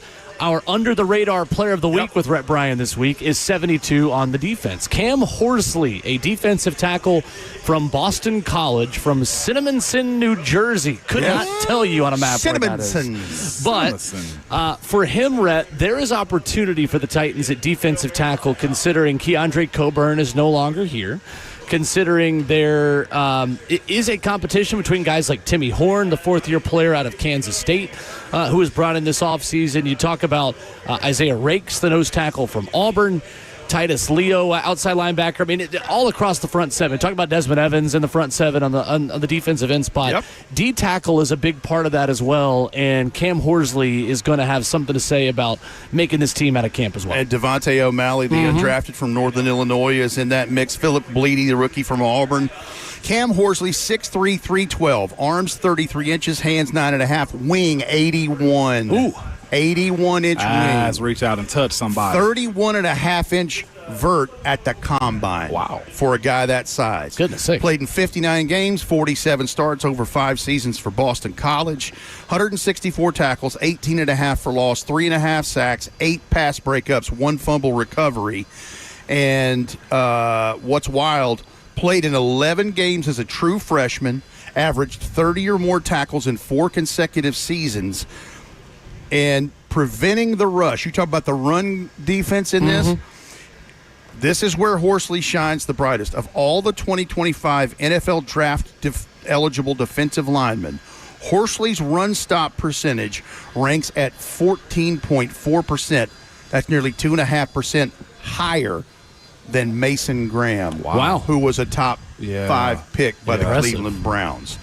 The other part that is interesting about Cam Horsley is he's still learning. He was a baseball guy. Wow. Now, this will hit home for RJ. Yeah, it will. This guy, he loves baseball, played baseball in high school, and it was one of those things where the coaches would be like, hey, man, you're a big fella. Why don't you try football? He's like, he didn't start playing football until high school. Put that bat down. Turn on this helmet. Yeah, I think he was an upperclassman, if I remember correctly. Wow. But so he's still learning. Yeah. Smart cat, but got some numbers and some length there. Absolutely. And look, is he the answer? I don't know. We'll find out. I think they want to try to see what those guys get in their rep opportunities and then assess from there, because it's not like they're, hamstrung or bound by anything. And you're right. Keandre Coburn is the reason that why you think about, okay, what's, because you're looking for rotational depth there. Sure, absolutely. Because Jeffrey Simmons and Tavondre Sweat are the dynamic duo in this. But it also means rotational stuff if they're going to start working Jeff because he's lighter. Yeah. They're going to start working him to the edges in this, and him just being a nightmare going, where is 98? Because that's what they want. It is, right? Is to make that opponent. Who's the candy bar on the offensive line, and where can we put Jeff in front of that guy? Yep. Correct. Absolutely. Because he's the premier guy that you want to build around. Yeah. No doubt. Yeah. Good stuff. Cinnaminson, New Jersey, right outside Philadelphia. I was today years old. Never heard of it. There you go. Yeah, I didn't know. I'd never heard of Cinnaminson until I was doing research on all these undrafteds after they were, reported to be signed here. Cinnaminson. We got it's like cinnamon, but it had a male descendant. We got a text from our good friend Austin Stanley of A to Z Sports saying one of our main college football writers at A to Z coached Cam Horsley in high school in Jersey. There it is. Small world. Hey, there it is. Good stuff with Rhett Bryan this morning, getting ready for day 2 of padded practices at Titans training camp. Brian Callahan about to meet with the media. Good to see you as always. Thank you, sir. Great to see you, gentlemen. And here we go with padded practice number 2. Titans head coach Brian Callahan meets with the media next.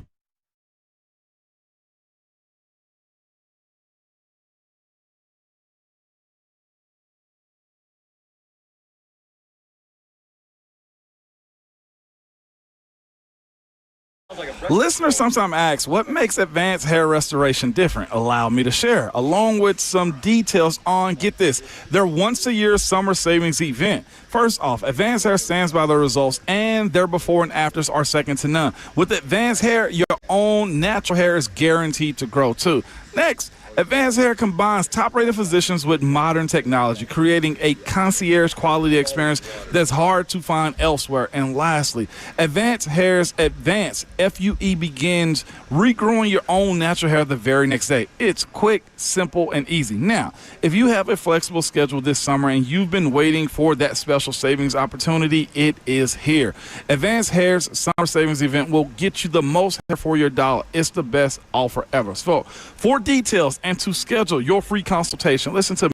Call 629-348-HAIR. One-day treatment, life-changing results. Your new hair is guaranteed to grow. Again, the number is 629-348-HAIR or visit advancedhair.com.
Ramona Will, fueled by Scooters Coffee on 104.5 The Zone. Wrapping up the first half of your Wednesday morning.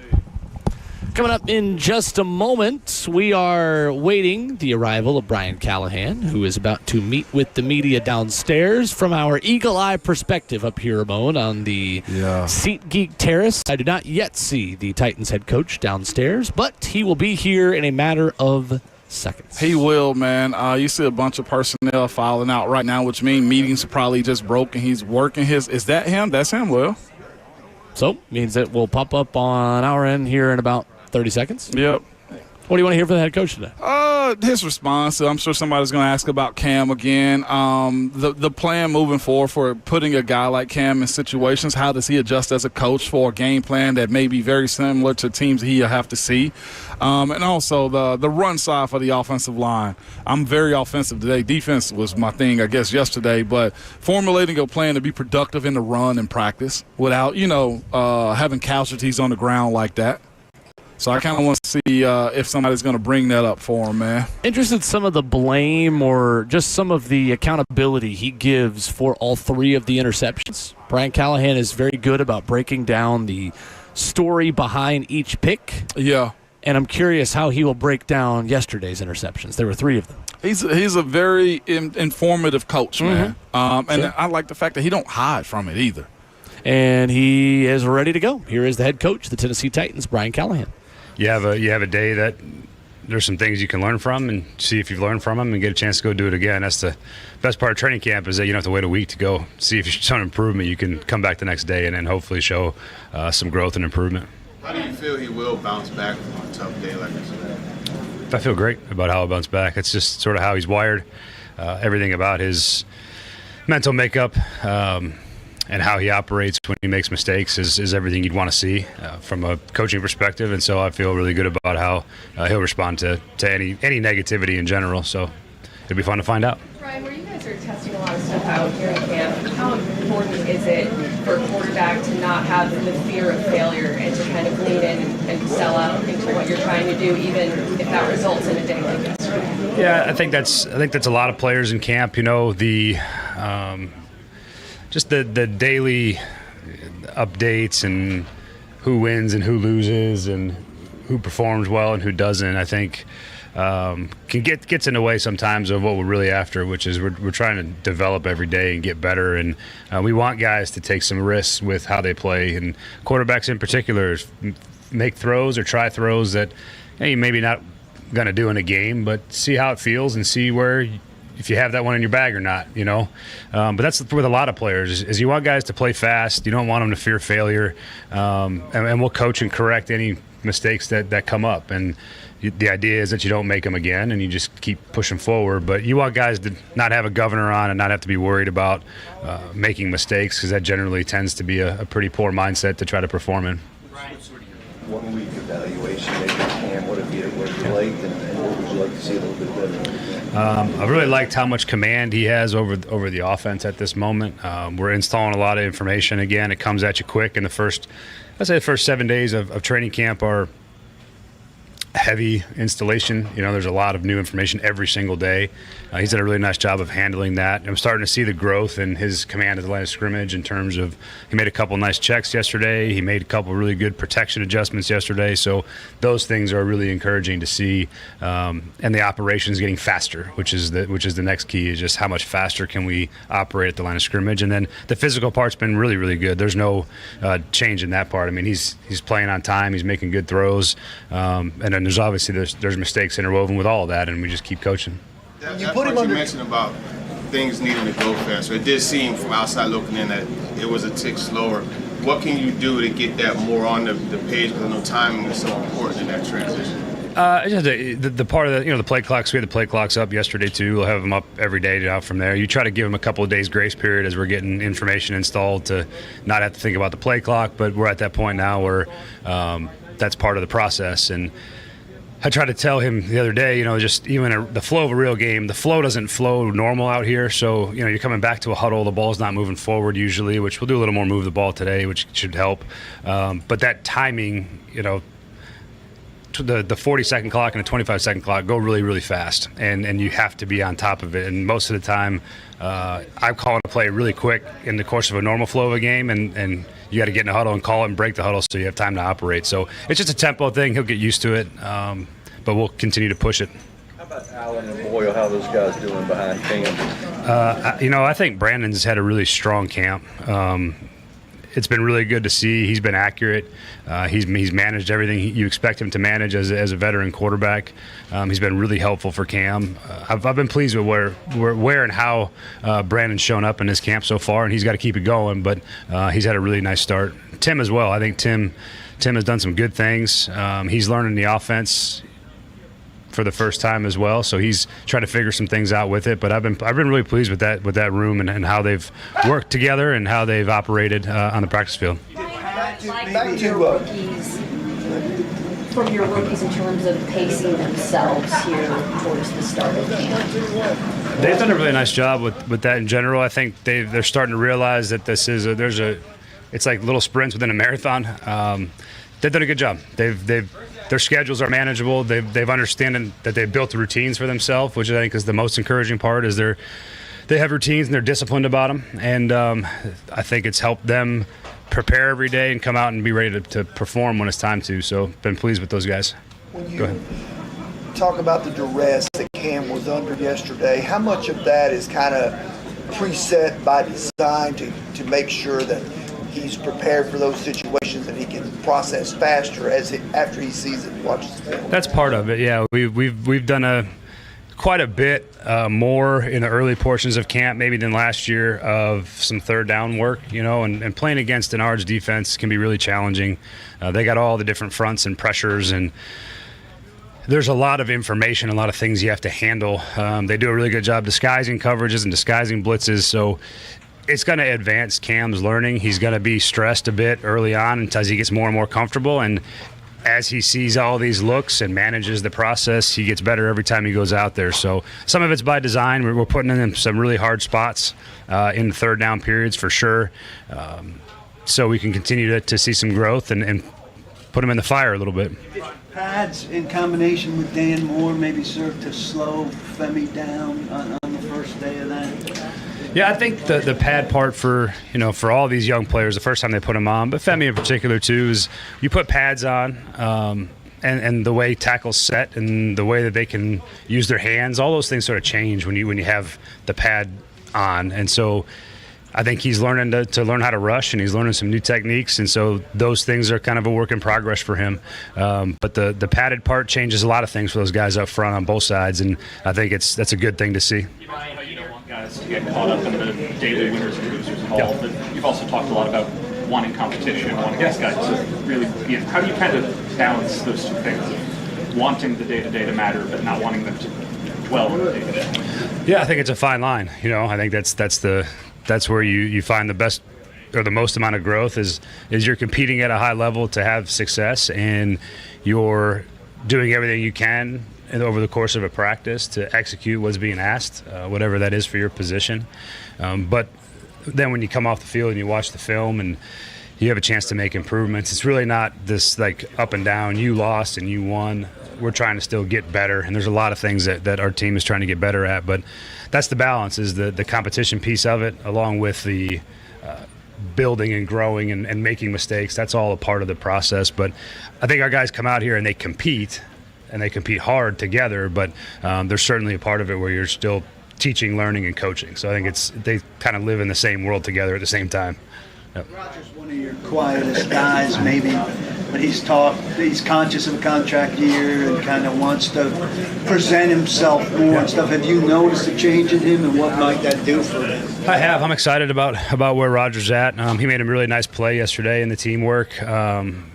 Playing over the top of a pick route, and it was a well-thrown ball, and he's in perfect position for it. So I think you see guys when they're getting to spots like Rodgers, contract years tend to be pretty motivated to show what they're all about, and I've seen that from Rodgers so far. It's been good to see from him too. Ryan, Peter's talked about having a different guy on that left side each of the first few years. With Dan here now, how nice is it that we're going to have some continuity in there? Hopefully, plan is for years to come. Yeah, certainly. That's continuity is a big part of offensive line success. And you look at the best lines around the league, most of them have some pretty core players that have played together for a while. And that's the idea is, we got two young draft picks that are playing together. We have another free agent center and a free agent tackle. And then you got Zeiler, who's on his one-year deals. So how fast can those guys come together and create some continuity is a key. But the lines that play really well over time are ones that play together for some stretch. 3 years sounds like an eternity sometimes, but that's really what you're hoping for, is that guys can settle in and play together for a while.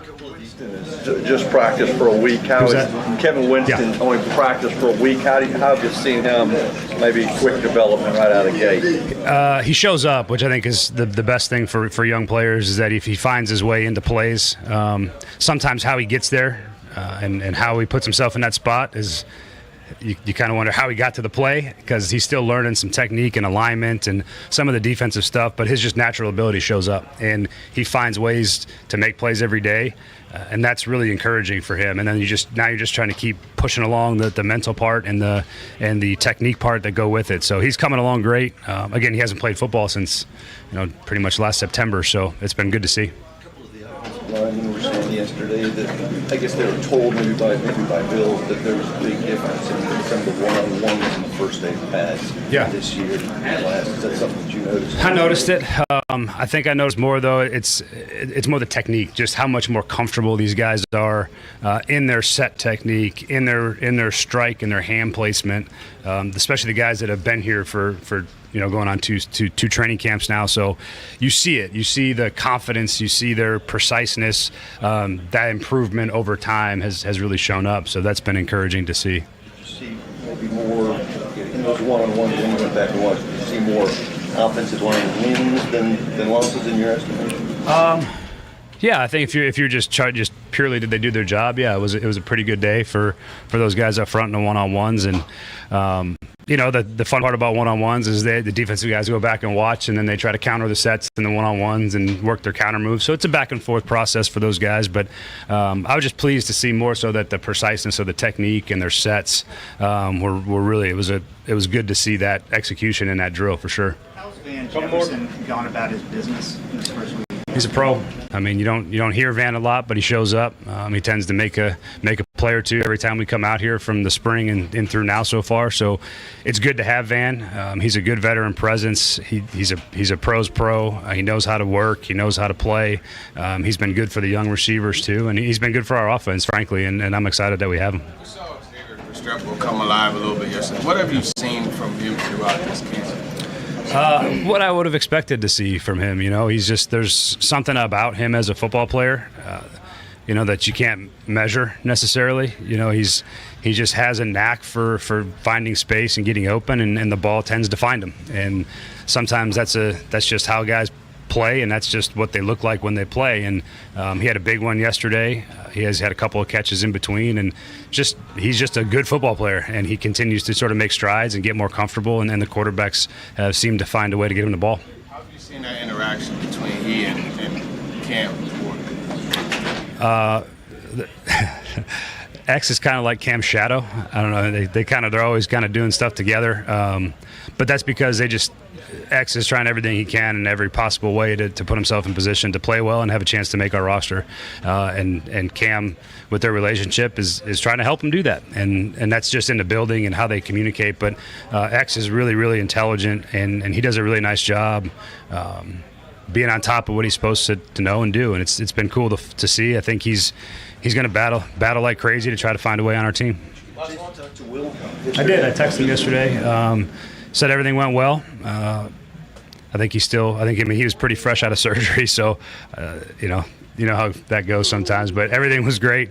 We text back and forth, and he's just telling me he had an itch on his hand, but his nerve blocker hadn't worn off, so he couldn't scratch his itch, which is weird post-surgery things that happen. So yeah, he's good. He seemed in good spirits, and it sounds like everything went well. For a little bit, yeah, for the post-op stuff. Yep. Thank you. Same as yesterday, just hands. There is Tennessee Titans head coach Brian Callahan. Important answer right there at the very end as we're kind of fading him out. Only one player expected to not be out there today, and that is tackle/guard Blake Hance, which is good news on Darrell Baker, who left practice early after the interception he had over Josh Wiley yesterday. Quickly, Ramon, what stood out, one big thing from Brian Callahan this morning? To be quite honest with you, how Xavier Restrepo is positioning himself. I thought that was super unique hearing Coach Callahan emphasize that part of it. I got other notes that was brought up too that I'm sure we're going to talk about in a little bit.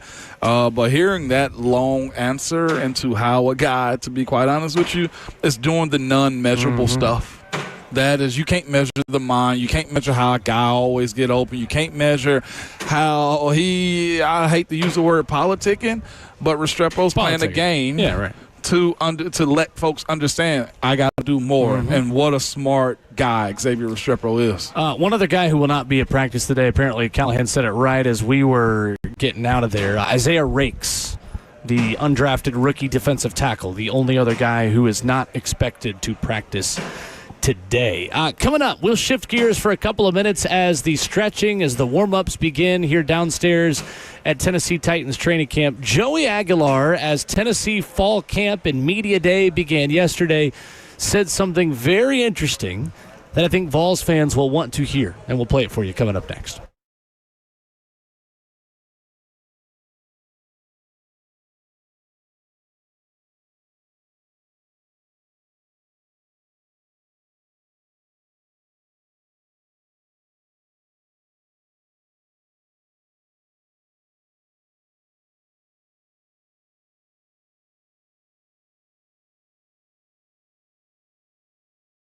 If you have been struggling to choose where to go to for TRT, look no further than Synergex and Low T Center.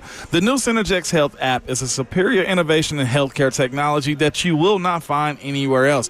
With the app, you can book appointments, view lab results, have face-to-face telehealth visits, receive medication reminders. You can order supplements. You can also pre-check into your visits and more. You can take control of your health like you never have before. And fellas, I just have a personal message for you guys as I speak about Low T Center and Synergex too. It's not just about your testosterone. It's about your overall health, man. They will pull your blood, do testing for you to check and see what you have inside of your body. If something is flaring up, we all like to be macho and bravado and everything else, but here's the thing, man. There's a lot of stuff that goes on inside our body that we have to make sure we take care of before it becomes a bigger issue. So with the Synergex Health app, they make it easier to have those telehealth face-to-face telehealth visits on your phone, and it's just simply the thing that you need to do. Listen to me. If you have any issues that you're dealing with, simply visit the Synergex Health app or book an appointment today by visiting fixmylowt.com. Again, the website is fixmylowt.com.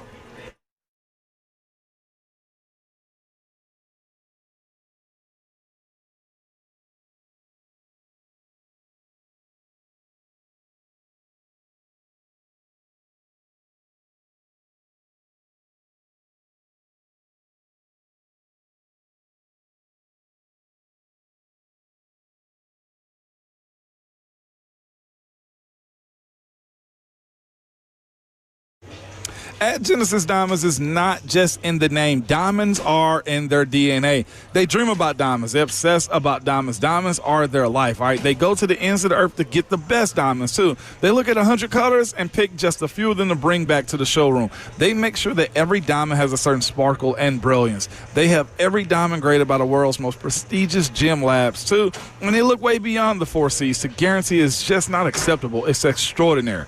The experts at Genesis are passionate about diamonds, and they will show you all the inside tips and tricks on how to maximize value. You're not going to get this level of quality or expertise at any other store, certainly not at one of those big corporate chains.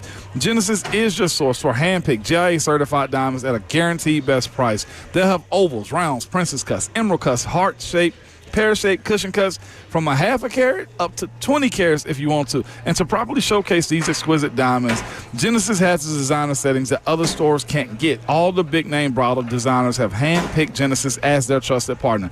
It's a no-brainer. Genesis is the source here for a ring you can be proud of, whether you're getting married soon or you've been together for decades. Genesis Diamonds with no compromise. They're located in Green Hills and Cool Springs.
It is 8:04. Good morning, live from the 104.5 The Zone studios. I'm Justin Hawkins. Titans back on the practice field for day 2 in full pads, where we will see if Cam Ward and the Titans offense can get one back on the defense after they stood out in practice. Practice is getting underway now, or will be here in a couple minutes.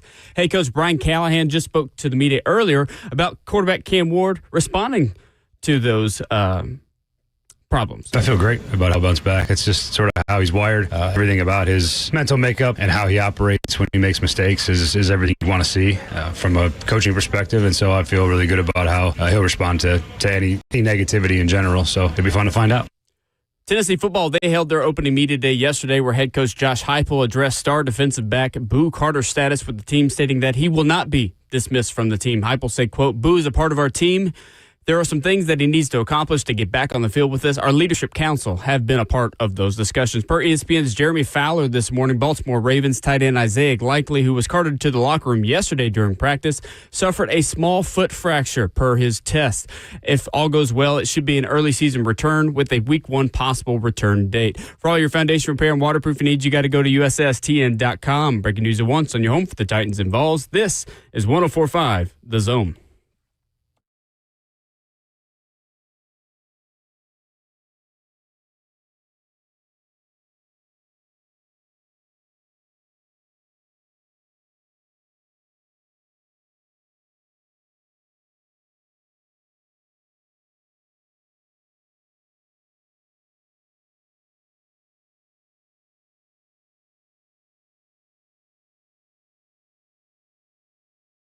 Ramona Will, brewed by Scooters Coffee on 104.5 The Zone on a very pleasant Wednesday morning. High atop Ascension St. Thomas Sports Park in Nashville, Tennessee. 615-737-1045. How you join us? And Scooters Coffee is all around Middle Tennessee. Locally owned in Rivergate, Smyrna, Brentwood, White House, or Mount Juliet. Amazing people. Amazing drinks, amazingly fast. Coming up in 15 minutes, you will hear from Titans running back Tyjae Spears, a post-practice chat with him. A couple elements of that, Ramon Foster, I think people will be very interested to hear. I asked him how he feels like he fits into the new system here in Tennessee with Cam Ward, with some of the changes made to the offense. You will hear that answer coming up in a matter of minutes. But, Ramon Foster, we had a Vols Media Day yesterday. Yeah, we did.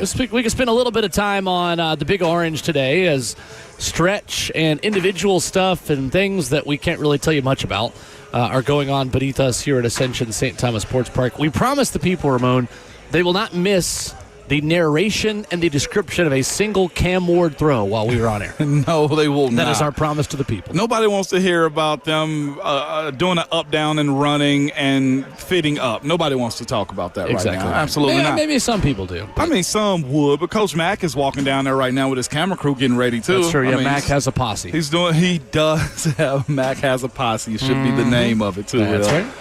So yesterday, Joey Aguilar talking to the media, Tennessee Media Day, Tennessee start of fall camp. Practice number 1 is today. Of course, all the headlines are going to be about Boo Carter, with Josh Heupel saying Boo is a part of our team here. There are some things he's got to do to accomplish to get back on the field here.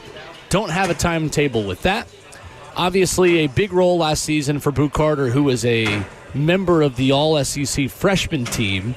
Ramon, it now appears at least optimistic that he could be back on the field and that he at least has a tangible pathway to playing for Tennessee this year and is in Knoxville. Yeah. It's fascinating hearing Coach Heupel say that, man. And here's the thing about it. There's always your side, my side, and the truth is somewhere in the middle. But I would say this as somebody that's played sports all my life, man. You don't do that, what he did to his teammates, without it being a death, a major injury, or something catastrophic. And for those unfamiliar, the stories and the reporting, if you are not familiar with what Boo Carter did, missed a lot of workouts, was late to some meetings, and just overall was not doing his part this offseason. Just chilling. It's essentially what I would have said as a teammate. You're away from the team. And it's questionable to me on what he has to do moving forward, because here's the thing about it. Boo, with some of his teammates, will probably never be right with them. Like, he'll go make plays, and it's just like, well, you do that thing that we wanted you to do anyway. Like, a Bond was somewhat broken. I want to see what he's going to be asked to do. There's only so many up, downs, and sprints that he can do until you wear him down into the ground to where he's not going to be productive to you. So I don't know what the leadership council is going to ask of him and how he's going to about doing it and proving it, because a part of me is of the mindset, well, heck, yeah, he's in camp. But he can also just say he hurt his pinky and he don't want to play again, too. What is your level of commitment to your teammates on the fact that you bailed out on them in a world where you have essentially a contract to do work, too? There is that side of it. The way it was reported, I feel like, from Austin Price yesterday and others, he got a deal in December and then got another raise after the fact. So if we're not talking about money, what are we talking about? Right, and this is nothing to do with NIL. We got a question on YouTube saying, what does a kid being paid NIL money millions have to do to get back on the team? He has to show up for practice on time. And this is not a hold-in or a holdout or a negotiation. And quite honestly, I mean, even if you discipline someone, if that makes them want to leave, fine. Did you really want that guy in your team to begin with? Exactly. So, like, you still need a culture. For his own sake is what I will say moving forward. I hope he makes all the plays that he wants to so he can set his market either for the NFL or for another team or back for the Vols. I know this fan base loves this guy, Boo Carter. They're going to support him. And you know how sports is. You make a play, all is forgiven for you in these type of moments. But good on on this team for trying to figure something out, man. But, of course, moving forward, put it behind you and see what he does for you. See if he actually lives it through.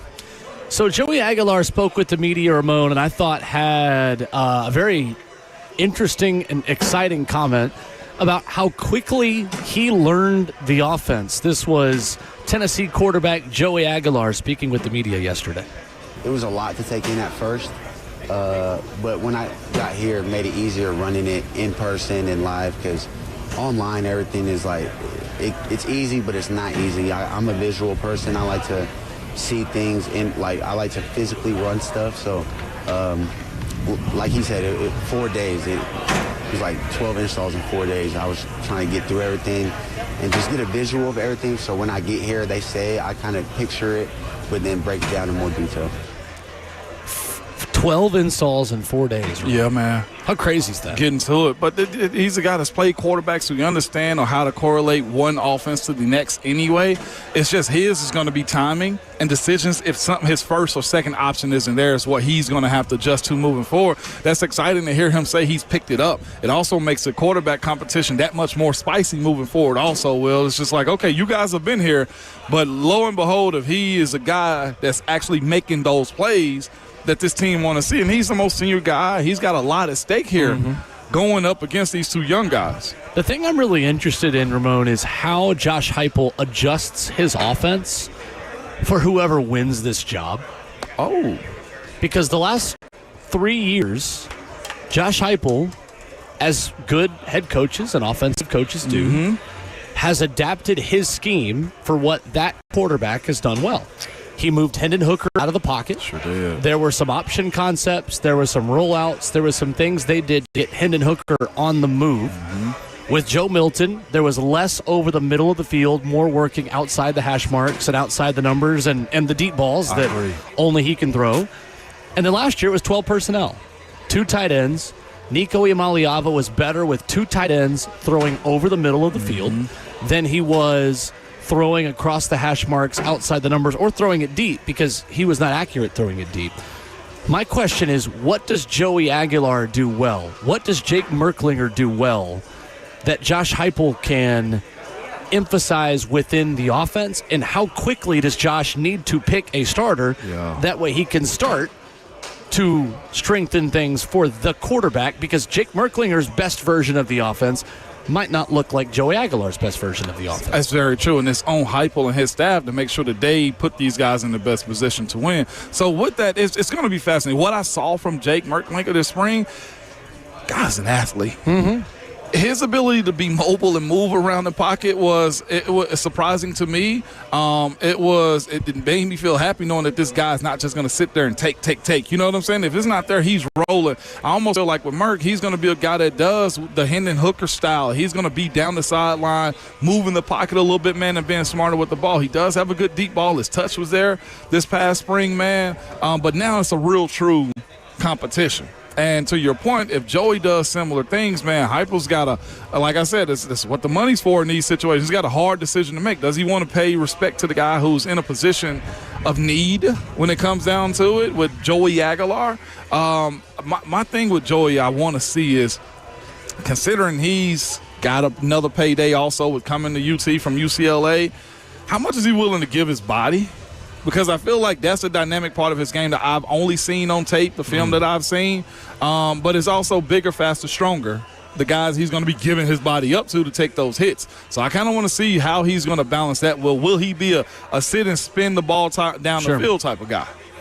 Coming up next, Titans practice getting started. We will begin to process and unpack the things that are happening in front of us as individual periods, some special teams work, some things in the middle field that we are embargoed from speaking about begin practice today. Coming up also, you're going to hear a post-practice discussion with Titans running back Tyjae Spears meeting with the media. I was a part of that yesterday post-practice and was able at the end of that scrum to, I think, get some interesting answers about Tyjae's different mindset. Tyjae Spears speaking like a whole new person entering this training camp.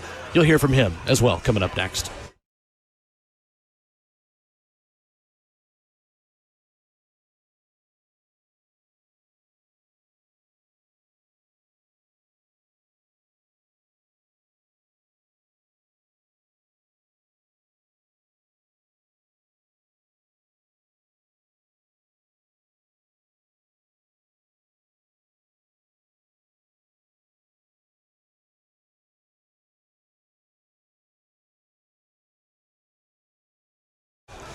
Selling your home in Middle Tennessee can be a challenge, and yeah, everybody wants to move here, but that does not mean that you automatically are an expert on the market. What's going on? It's Will Bowling. My friend Bernie Gallerani is going to make the process easy for you, and with no risk to you, he guarantees to sell your home in 30 days or less, or he'll buy it. If you're ready to sell your home, start by knowing its true value. Bernie Gallerani can help you there as well. His new home value estimator is fast, free, and easy. Just go online, BernieGallerani.com. Right at the top of the homepage, click on How Much Is Your Home Really Worth? You can enter your address. You can have that answer in only 30 seconds. Bernie Gallerani is so confident in his ability to help you, he's giving you his personal cell phone number, 615-428-2644. You can call Bernie there, 615-428-2644. If you're looking to relocate, don't know where to begin, Bernie Gallerani is going to help you every step of the way. Check him out online, BernieGallerani.com, or call him at 615-428-2644.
Ramona Will is fueled by Scooters Coffee on 104.5 The Zone in Hour 3 on this Wednesday morning. Practice is underway at Ascension St. Thomas Sports Park alongside Ramon Foster. I'm Will Bowling. Justin Hawkins back at our 104.5 The Zone studios. We've got Zach Lyons hanging out with us. We've got Don Davenport and Baby Babs hanging out with us. We've got a motley crew here, Ramon Foster. We do. I told Babs, I was like, she is your little twin. And Babs said, you think? I said, no, Babs, I see. That girl is a spitting image of you. Travis had nothing to do with her. He had absolutely nothing to do with her. We'll see if we can get some practice observations from them in Hour 4 this morning as we watch practice here coming up in a few minutes. Quickly, Ramon, before we get to Tyjae Spears and before we talk about what's going on in front of us, Boo Carter is practicing with Tennessee today. There we go. There is video of Boo Carter going through stretch for Josh Heupel in the Vols. Ben McKee of Go Vols 247 tweeting out, I do not expect him to be a full participant.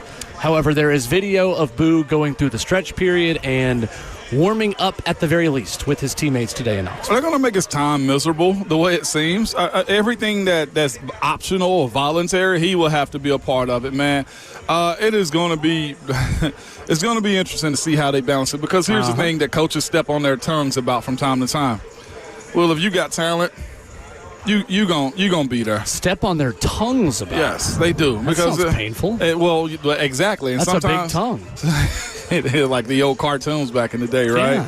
Yeah. But that's when you have talent shows up until they feel like they're gonna go get somebody else. I honestly wanted to ask Austin yesterday about the commit. What is Jalen, the 4-star athlete that committed out of, was it Chattanooga? No, Middle Tennessee. Golly, the 4-star in the state. Will Joel Wyatt. Joel Wyatt. Oakland High School. His decision to commit, was it based on the fact that you probably think Boo is either gone this fall too, because he's a guy that's considered an athlete also in itself? But it doesn't matter. I mean, as a 4-star in the state, man, high-rated 4-star too that committed over this past week. Depends on what position Joel Wyatt is playing as well, because he could play about 4 or 5 of them. Yeah, he's a big dude. He's a big dude. I saw him at the state track meet last year, or this past spring. The guy's like 6'4", 200 plus, running a under 11-second 100-meter dash. He's just born with it. He's a little different. By the way, I'm flagrant. This is my first cup of coffee at 8 o'clock. Oh, wow. I'm so silly for that. Well, I'm with you. I've talked a little bit about this on air. And again, individual periods are going on right now, and position groups just working amongst themselves. There's not anything for us to really tell you about in terms of major takeaways at the moment. Nothing meaningful will happen in front of us without us telling you it happened. Don't worry. I got one. Well, 1 second. Well, actually, no, you go ahead. No, I was just going to say, Cam threw with his left hand over there a second ago. That was unique. I just figured somebody would like to know quarterback. That was the takeaway. Go ahead. That was my only takeaway. I was going to say, I've been trying out these caffeinated hydration packs. Yeah. I'm not going to say the brand because no free shout-outs. There's a lot of different brands that make these things. I feel like the caffeine's a placebo. I don't feel any of the caffeine. So I'm also having my first cup of coffee, but I had 95 milligrams of caffeine earlier this morning. That maybe I am a bad level of addict of caffeine. Yeah. That 95 milligrams of caffeine just gets me a little bit out of bed. Like, that did not do anything to me. Anything to me. You need some jumper cables? I was sitting here during Brian Callahan like, goodness sakes, I need some coffee and black coffee. Always. Yeah, no doubt, man. I added a little something to mine, man. Listen, I went in this little SeatGeek Terrace room. I was like, listen, I'm leaving here with something. First cup should always be black, and then you flavor it from there for me. I thought they said when you go black, you don't go back. Coming up, we're going to get you more practice observations. I'm not touching that one with a 100-foot pole. Nope. Yeah. Not even. Nope. Yeah, that's got to be. No. You got me here. You got me here for these moments, Will. That's what I'm talking about, man. All right, let's go. Let's hear from Tyjae Spears. This is an extended conversation with him coming off the practice field yesterday. There are a couple things I want you to listen for here, Ramon. First of all, him talking about why he is viewing this camp really differently, how his mentality has changed going into year 3 after a frustrating injury-riddled second season. Plus, at the end here, I asked him about how Cam Ward's version of a Brian Callahan offense also suits him, and how he feels like what Cam does well matches what Tajay does well. This is Titans running back Tajay Spears speaking post-practice yesterday. They gelling. Like I said, it's still early on, still super early on. We're probably like 2 weeks in it. So, like, only thing we can do is get better. It's just like, it's going to take some tough days. It's going to take some rough days. But as long as we keep on progressing with the day, and as long as we keep on, like, staying consistent, that's all we can do is get better. Tajay, how does having pads on change vision, timing? What does it change for you guys as a running back? It's a little bit faster, but, that's when you just got to slow it down. Just like, okay, breathe. It's still the same thing. We still going boom, boom, boom, boom, boom, boom, boom, boom. Whether it's out or from out to in or in to out, it's like we still going boom, boom, boom, boom. It's just like got to slow it down. You just got to understand, like, we're working towards something. It's not just like we just got pads on, we just running wild, like we're working towards something. Defensive guys are kind of riding high because of the number of turnovers they got today. Yeah. What are you guys telling each other offensively? Like I said, just build one day at a time. Like, when you out there, like, who said it was going to be perfect? I didn't say that. I know nobody else not saying that. But it's just all about eliminating mistakes and building off the good. Don't ignore the bad, accept the bad so you can get better and learn from it and keep pushing. Tajay, what's different for you in this camp? It seems like you've been a little bit more explosive in terms of getting the ball in your hands and making moves. Stop worrying about everybody else and start worrying about myself. Can you go into details? That's the details. That's the details. Like, I'm not being so no, that's the details. It's just like when you're thinking and you got roaming eyes and you got roaming thoughts, just like I said, just calm down and just focus on the things that you can do, the things that you can control. And once you focus on things that you can control, everything else is, I ain't gonna say it's gonna be controllable, but everything else is gonna start to slow down. You're gonna start to find what it is that you're supposed to do, inside of your life, inside of your purpose. So I'm just searching for my purpose, that's all. What prompted you to make that change? Disappointments. You got to sit with yourself, look yourself in the eyes in the mirror, and it's just disappointments. And it's just like I wasn't happy with the person that I was, and it's just, I take that back. It was disappointment. I wouldn't say I wasn't happy with the person I was. It's just I know I needed to figure out a lot, and I know I had to learn from a lot. So just taking time and learning, and just making the most out of my opportunities coming up. You said you didn't like Tajay the football player or Tajay the person? When you're so young, your whole life collide. So, you got to learn how to create segments for your life. Okay, we're turning on this segment. We got to turn off this segment because we're here. And that's a perfect thing, what you call being in the moment. Like I wasn't in the moment. I was stuck somewhere else instead of in the moment. Like when you in the moment, only thing that matters is the moment. So you just got to be in the moment. It's just like, that's what you got to work. Just like be in the moment. Just calm down. Just like let things be. You know what I'm saying? I still put the ball on the ground 2 times. I'm not happy, but I'm not going to beat myself up. Because like I'm in the moment. I'm soaking it up. I'm learning what I got to get better. Okay, when I'm going there and watch film, okay, I did this. Okay, let's attack that tomorrow. And let's not try to do the same things again. Were you encouraged by, I guess it was the Jacksonville game last year, right? The second last game of it, I think, where you had the 90 yards, I think. Were you encouraged by that, looking ahead? No, that kind of put me, no, I wasn't really encouraged by it. Right? Like I said, I be trying to take one day at a time. You know what I'm saying? One day at a time. I'm encouraged by being better than the person I was yesterday. Okay. I'm encouraged by putting my best foot forward up today. Tajay, Brian's talked about adjusting some of this offense for Cam and some of the things he does well. How does Cam bring out the best in you, and how good of a fit do you think your skill set is with what Cam does well at quarterback? It's all about being adjustable. You know what I'm saying? You want to be able to fit into wherever, do whatever. You know what I'm saying? Whether you got to catch the ball out the backfield, run between the tackles, run out the gun, run out the dot, you got to be able to adjust. And Cam is great. You know what I'm saying? And like whatever I can do to make him greater, and whatever he can do to make me greater, I'm all for it. What do you think of some of these new offensive linemen and Kevin Zeitler blocking for you up front and Dan Moore? Just what have you seen from some of those guys? Hey, great, man. They're going to bust their ass every day. And I'm going to bust my ass every day, and we're gonna go get the goal together. You know what I'm saying? We're not putting no goals out there. You know what I'm saying? We're not putting no far-fetched goals out there. We're not putting no expectations out there because expectations are fake. Just like whatever you show up as that day, that's what we're going to go do. There is Tajay Spears, Titans running back, a motivated, a focused, a kind of ticked off Tajay Spears about the way last year went, for some reasons out of his control, for some things that he says are under his control. What did you take away from that? I would almost guess, because I've been in that situation, he didn't expect last offseason to go the way it did. the signing of Tony Pollard, that's still the homie to him, I'm sure. That's still his friend. That's still his teammate. But you got to think the subtraction of Derrick Henry was probably with the way Tajay first year went, it's probably the expectation he's going to have a little bit more. And they bring in a guy that's somewhat similar to his style to do his job and share reps. You can hear that hurt in his voice almost right there, Will. I was, like I said, that was his probably first business moment for him as a young guy. And he's speaking about, like, looking at something everybody else is doing, what everybody else is doing.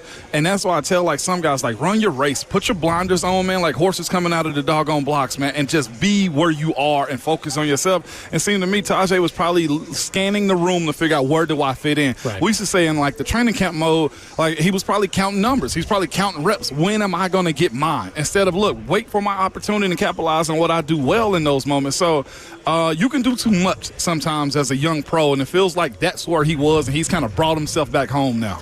I think that makes a lot of sense, and I hadn't thought about that, but I think you're 100% right. Then when Tajay Spears says, hey, I'm going into this offseason focusing on myself more, I think there probably was some focus on Derrick Henry being gone and him being kind of anointed as, in his own mind, the guy. I did. It's my turn. I ain't gonna lie to you. We did. Yes. There was enough optimism and positivity around Tajay Spears' rookie year to say, the Titans don't need to go replace Derrick Henry with a big money running back. And what did they do the second free agency open last year? Had a guy ready. They signed Tony Pollard. To me, for Tajay Spears, he represents a big portion of this roster that it's prove-it time for.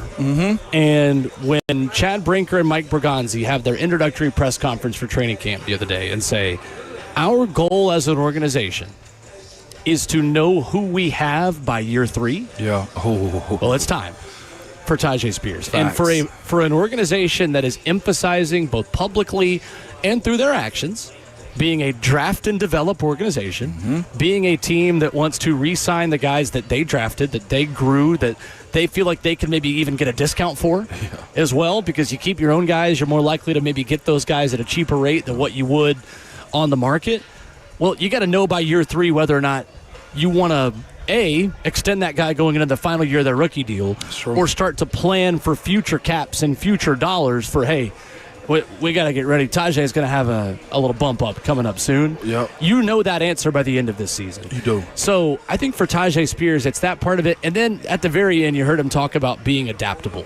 And he mentions whether that's catching out of the shotgun or whether that is or catching out of the backfield or being out of the shotgun. There are elements of what Cam Ward does well that I want to compliment, that I want to do well. And I think running out of the shotgun is something you're going to see the Titans do more of this season, Ramon, because if this is like year 2 at Miami for Cam Ward in what Brian Callahan has said this season, then you are going to see some of the RPOs, I think. You're going to see some of the quick throws. You're going to see some zone read concepts, because if that's true, if this is just Miami again, then a running back that can run quickly between the tackles out of the shotgun set is really, really valuable to this team. And this is where they also have to be unique in how they're going to run this offense to be productive in this offense. Because you mentioned, he brought up the expectation side of things with all the newness that they have. If you have that ability to be multifaceted in how you run this offense, quick, fast, downhill, and the type of guys that they have at the running back position, I'll even throw Khalil Mullings in there too, with one of those bigger back guys that you need to be downhill. You're unpredictable. You never want to be on the game plan and say, guys, this is what they're doing here, here, and here, and then you shut it down. That's what the run period I felt like was yesterday for the defense. When you know exactly what's going on, you lose those positions. No matter how good you are, when you fight in City Hall and a team can predict what you're doing, it makes for a bad day, man. And that was great conversation from Tajay Spears. You mentioned the third-year side of things, too. Coach Brian Callahan acknowledged that earlier, too, and he brought up the fact that he knows, coach knows. You never really hear coaches bring this up. He knows this is Roger McCreary's contract year. Like, they're aware of guys having and needing to step up. So I can certainly tell you that routes on air and just pitch and catch has been a bit crisper today. Zach Lyons watching up here and taking more detailed notes. Zach, could that be a fair assessment? Routes on air a bit more crisp today? Pitch and catch? Deep shot looks better. That is the one big takeaway I had just watching some of the routes on air. You're unfamiliar with what routes on air means. Just means you're playing offense with no defense. You are literally being defended by air. And Cam Ward's timing on some of these deep balls, as there he gets Van Jefferson perfectly in stride, has been a bit better today. That's going to be a big point of emphasis, Ramon, for me today, and watching him, because he had a couple of overthrows in team periods. He had a couple that he was short-arming and leaving a bit short in routes on air and one-on-ones yesterday. Just got to find that happy medium today. Yep, no doubt about it, man. And the other part about this pre-physical part of practice also, Willen, is a lot has been going on, but nothing at the same time. And what I mean by that, other than particularly like special teams physicality they've had from time to time and the stuff that they've done right now in the first, 40 minutes of practice, everything has been dress rehearsal. Everything has been in the position of we're working our reps. This is what you're going to see when we get live, so let's work on our timing. Let's work on our spacing. Let's work on catching the football in these moments. And it only may be like 50, 60%, as it pertains to what these guys are looking for in this practice. But that's why the NFL is so much different than I feel like almost any other league, is because there is so much detail that's pouring into guys before they actually get to real reps. And that's why coaches get so upset whenever we waste reps, whenever there's a fights, because we got a lot of stuff to get done in this short amount of time.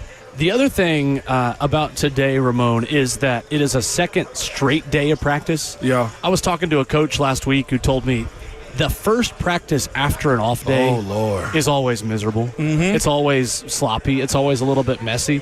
The Titans are being pretty intentional about that. It's why we weren't out here on Monday. The Titans are emphasizing a jog through in order to ramp back up out of an off day. So that's one thing they're going to do this year, is when they have an off day, they're going to do a jog through the day after an off day, not just go straight back into pads. Because I think there's an understanding that the first day after being off, the first day after even a jog through, is not going to be as clean. They should be in a rhythm today. They should. Where you were working yesterday, you got the callus a little bit, you're trying to really continue to build resistance on. I'm speaking metaphorically, and oftentimes you do get your best practice days after you just got ticked off the day before about something you didn't do very well. Absolutely, man. And it's the mental and physical reset. It's what it is on days like today, man, to where you're already there. Those days off, you get in, you relax. That's why I tell guys, you've been out of the league too. You've seen anybody out of the league for 2 years, they're probably done. To acclimate yourself back to the world of football to where it's natural for you again takes a whole lot, man. So it's super unique for the guys that do attempt to chase the game year after year.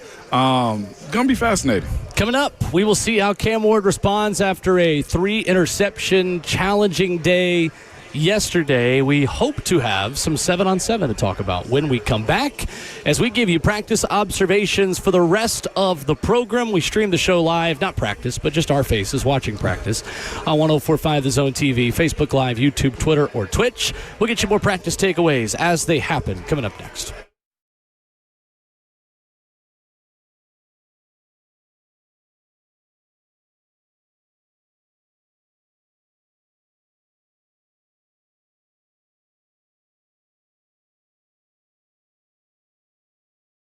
It's Ramon Foster for Prince's Hot Chicken, man. Prince's is the Nashville hot chicken, man. It's been a staple in the community for almost 100 years.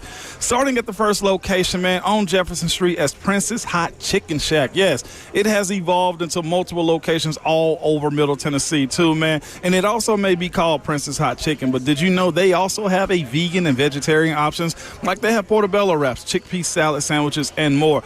They can also cater from 15 to up to 1,000, so no party size is too large for you. They can customize anything for your high-end event to your tailgate this fall, and y'all know the tailgate has to hit or your friends will talk about you. I'll tell you something that also has to hit. This weekend, Prince's Hot Chicken is teamed up with From Your Father and also Brian's Motorsport. Man, y'all can meet us out at the Tanger Outlets at the Nike Outlet this weekend at 9 a.m. as we give back shoes, back-to-school shoes to kids who are in need with From Your Father and Brian's Motorsport. Man, it's going to be a great time. You guys should see us out there. And never forget, Prince's Hot Chicken is the Nashville hot chicken.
Ramona Will is fueled by Scooters Coffee on 104.5 The Zone. Team periods getting started as Titans training camp continues. Today, the second padded practice of the 2025 calendar, the last day that we will be out here this week. Ramon Foster and Will Bowling reacting to practice live with you. The next 2 days, you will have Ramon and Lucas. Lucas Panzica can fill it in for me. I am headed for one last little beach weekend, and then I'm back in a preseason game week next week. Ramon Foster, you are watching the run period as the ones on the offensive line, quarterbacked by Tim Boyle, have been working on the ones for the defensive line. Would it be fair to say the offense has bounced back so far from the way it looked at this time yesterday? Offense significantly better. On the same page more than they weren't yesterday, man. Definitely more exciting. They're more assertive up front with these guys, too. And the quarterback don't matter. This is a big versus big drill right here. And there's been no TFL. I think the defense I think that's 8-play set. The defense has one, potentially maybe 2, maybe 3 reps. So this is a bounce back that you were looking for on a day like today. Another gapper right there. Tajay through the middle. Made a linebacker miss, and he's chasing. Like, that's what you're looking for, this rebound, as opposed to what it was yesterday. Good patience there from Tajay Spears as well, waiting for 2 guards to pull up the middle and pave the way for him. No, significantly better is right. The offensive line is paving the way right now. Again, if you're unfamiliar with the way kind of these practices start, once the pads go on, you've got one-on-ones happening between DBs and wide receivers. So you've got 2 quarterbacks that are throwing on a middle field that we are not allowed to speak about, because anything that happens on the middle field we are embargoed from discussing. But here on the near side, 1s and 2s go up against 1s and 2s on the offensive line with running backs as well. There's another big run up the middle. Jackson Slater with 2 big pulls in this. Jordan Mims with a long run in the run period. Big time. You better go thank the big boys up front for that one. But Jackson Slater had a outside zone, a full zone pull to the left side. They cleared it up for the alley. Also, earlier, got to give a shout out to Rupson. Rupson had a clean gapper when he pulled into the hole to clean it up for the running backs too. Bill Callahan, a coach that values cross-training. Yeah. Values guys playing on both sides in practice, especially backups who, in a game setting, doesn't matter if a right guard or left guard goes out. You want to be able to put the best guard in their place. We're seeing some of that this morning. We're seeing some offensive linemen that maybe took it personally, how poor they were at the beginning of practice yesterday. Again, we talked about that, Ramon. Yep. This is a challenging part of practice because it's a run period where the defense knows you are running. Yes. It is totally predictable what you are doing. Maybe it's unpredictable how you're going to pull guards or where you're going to run the football, but you know that linebackers can creep up a little bit more because nothing's going to be thrown over their heads. It's funny you say that. Their feet were jumping like a dog waiting on a treat right there. To jump up a little bit. They were on their toes a little bit right there, man. So you're 100% correct. But here's the thing. Whether they know it or not, they got to be able to do it, because there will be points in the season where 4-minute football is a part of the game. 4 minutes left in the game, we got to milk this clock, man. And you're not trying to punt. You're not trying to give it back, especially if you're, down by under 3 points or under a touchdown in those moments. That's where this is important. We used to just tell guys, I hate to play this, we used to play and tell guys, but we're running the ball. Stop it. That's where this squad's got to people that before a play. You damn right. The ball's coming right here. Did you ever lie to them? No. Tell them you're running. I want them to know that. Yeah, anchor down. I feel like you got to mix it. No. Wait a minute. Don't clip that. Yeah, I feel like you got to mix in every now and then the whole hey, we're running, and then you pass it. Just keep them honest. Absolutely not. Because at that point, you're in a position where here's the other side. I'd be lying my butt off. No, because you trick yourself in those moments. Hey, guys, it's on 3 and it's on 1, and then you're late. You know what I'm saying? We used to try to do that. Fellas, it's on 1. Then it'd be somebody that'd be the idiot of the group to jump offside. What is wrong with you, man? But that's where Coach Callahan was talking about building that cohesion. They'll get there at some point. All right, we got team periods. Here we go. One-on-one, ones-on-ones, I should say. That's Can I different say what I see on personnel or no? Okay. I don't know. Okay, I'm just saying. I'm going to guess no, but I don't know what you're going to say yet. For the people that want to know if Tavondre can play all 3 downs, it seems like he can play all 3 downs. Yeah, that's a great way to put it. Okay. Yeah. Oh. No, I'm not going to say what they're Kirby doing. giving us feedback the rules in real time of what we should be doing. Cam Ward in the shotgun set. It is a 1st down and 10 as we begin ones versus ones, 11 on 11. Shotgun snap, back to Cam, 3-step drop, has time, pressure coming. He'll flare it out to Chikakonkwo, but Jeffrey Simmons is going to claim a sack on that one. Yep. And that's a coverage sack. That's on Cam. Yeah, that's on Cam and his wide receivers. Got to get open. O-line did their job from right to left on that one. Did JC get pushed back a little bit because of Jeff? Yeah, he did. But there's only so much my back can hold up, okay? I need people to read between the lines of what you're discussing then there, Ramon Foster. Jeffrey Simmons going up against J.C. Latham. Not a guard. Not a guard. Yeah. So get it, pick up. Yes, he's an edge. Second play for Cam Ward in the shotgun set. Handing it off up the middle. Not a lot of room there. Good cleanup by James Williams. There he is again on Tony Pollard, who gets a couple of yards on another 1st down. I see big man clapping his hand, Coach Bill Callahan. That lets me know that, look, I hadn't seen that play. They just ran a whole lot right there. If he's clapping his hand, he liked the concept of what he saw right there. That was good. It was almost like a grudge match on that one, to be quite honest with you. Third play, Cam Ward still out there. We'll bring you all of the things he does in this period before we wrap up the hour here and get to our last break. We do have some Sounds tickets, by the way, for hour number 2, if you are interested in that. Or hour number 4, I should say. Fumbled snap. We got a flag. False start. Offense. Double whammy. So we were talking about this yesterday. We were talking about it earlier this morning. How much will Lloyd Cushenberry's return, whenever that does happen, help Cam Ward? Where does that impact him the most, Ramon? Because you know when the true vet is in there. You know when the calibers raise up a little bit more. The worry goes down, Will, when you know that guy is one of those dudes that can help elevate your game, man. Cam got to get familiar with him because he's yet to even take any type of snap from him. But the idea that he is one of the best centers in the NFL, it eases you over a little bit, man. The trust factor is there. Cam going back under center here once again. Handoff up the middle there. Tajay Spears with a hole. Gets by Simmons. That's working. Jukes around Woods, and that's at least 1st down yardage the for best block. Tajay Spears, who I think continues to have a really, really good start to camp. Best block on that one was the left tackle. He cut off Jeff right there, and Jeff was reaching for it, and Tajay just hit the crease and was gone. That's also part of Dan's game. It's also very much Peter's game, too. Those guys are good on their feet, man, moving left to right. Get you another Cam snap here as they break the huddle once more. A little bit of shotgun, a little bit of under center, a little bit of everything from Cam. That's as specific as we could really get. Cam against the ones on the defense. Takes the snap, pressure coming, free rush left side, good throw, back shoulder to Bryce Oliver. Incomplete, well defended by Jarvis Brownlee. Cam got that out quick, knowing there was a free rusher on the left side. Would you have liked to seen him adjust the protection there to protect himself a little bit better? Could have. The way he was drifting, it almost looked like he was expecting Oliver to be ready more. Again, high. Coach Callahan acknowledged they're going to try to trick the heck out of Cam, too. So is that part of it, too, or I feel like that was just a perfectly dialed-up call by Denard. Was that Femi in there with the pressure? That was Arden. Arden Key with the pressure. Yep. Arden Key with the pressure. All right. He pulled up, let the play develop, though. That's a pick, sack, something.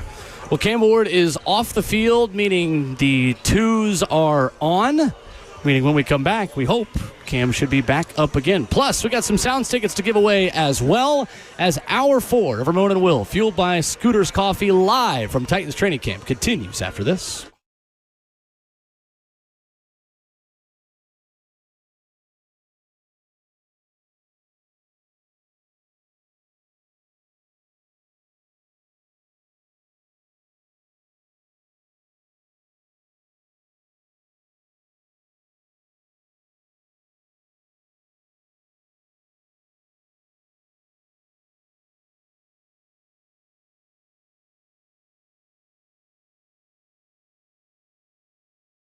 Listeners sometimes ask, what makes advanced hair restoration different? Allow me to share, along with some details on, get this, their once-a-year summer savings event. First off, Advanced Hair stands by their results, and their before and afters are second to none. With Advanced Hair, your own natural hair is guaranteed to grow, too. Next, Advanced Hair combines top-rated physicians with modern technology, creating a concierge quality experience that's hard to find elsewhere. And lastly, Advanced Hair's Advanced FUE begins regrowing your own natural hair the very next day. It's quick, simple, and easy. Now, if you have a flexible schedule this summer and you've been waiting for that special savings opportunity, it is here. Advanced Hair's summer savings event will get you the most hair for your dollar. It's the best offer ever. So, for details and to schedule your free consultation, listen to me. Call 629-348-HAIR. One-day treatment, life-changing results. Your new hair is guaranteed to grow. Again, the number is 629-348-HAIR or visit advancedhair.com.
It is 9:02. Good morning, live from the 104.5 The Zone Studios. I'm Justin Hawkins. The Titans are back on the practice field right now for day 2 in full pads, where we will see if Cam Ward and the Titans offense can get one back on the defense after they stood out yesterday. Practice is currently underway, and head coach Brian Callahan spoke to the media earlier about his thoughts on rookie quarterback Cam Ward's response to his mistakes. I feel great about how he bounced back. It's just sort of how he's wired. Everything about his mental makeup and how he operates when he makes mistakes is everything you want to see from a coaching perspective. And so I feel really good about how he'll respond to any negativity in general. So it'll be fun to find out.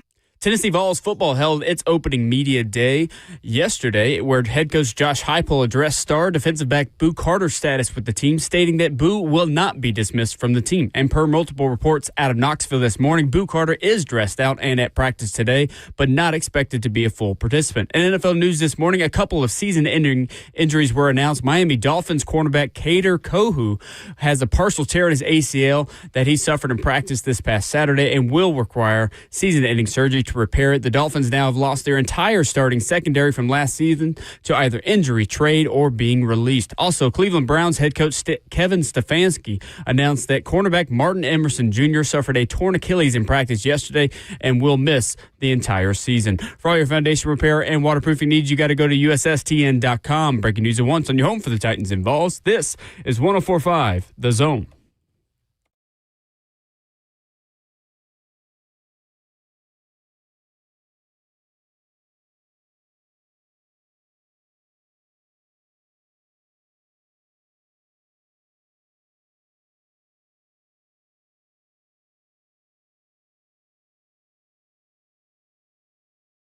Off and running into the fourth and final hour. Wednesday morning continues live from Tennessee Titans training camp high atop Ascension St. Thomas Sports Park at the SeatGeek Terrace. Ramon Foster, Will Bowling, Zach Lyons hanging out with us. Don Davenport is on the premises with Baby Babs. I should have led with Baby Babs. You should have led. Yeah, if you Lucas being real. Panzica is here. Robert Walsh has been here since the crack of dawn. Justin Hawkins keeping us on air back at our Midtown studios. A period for the ones, Ramon Foster, that was very good for the offense while we were away. 4 plays for Cam Ward. Yeah. We saw a lot of good things, including a very deep throw about 30 yards for Calvin Ridley.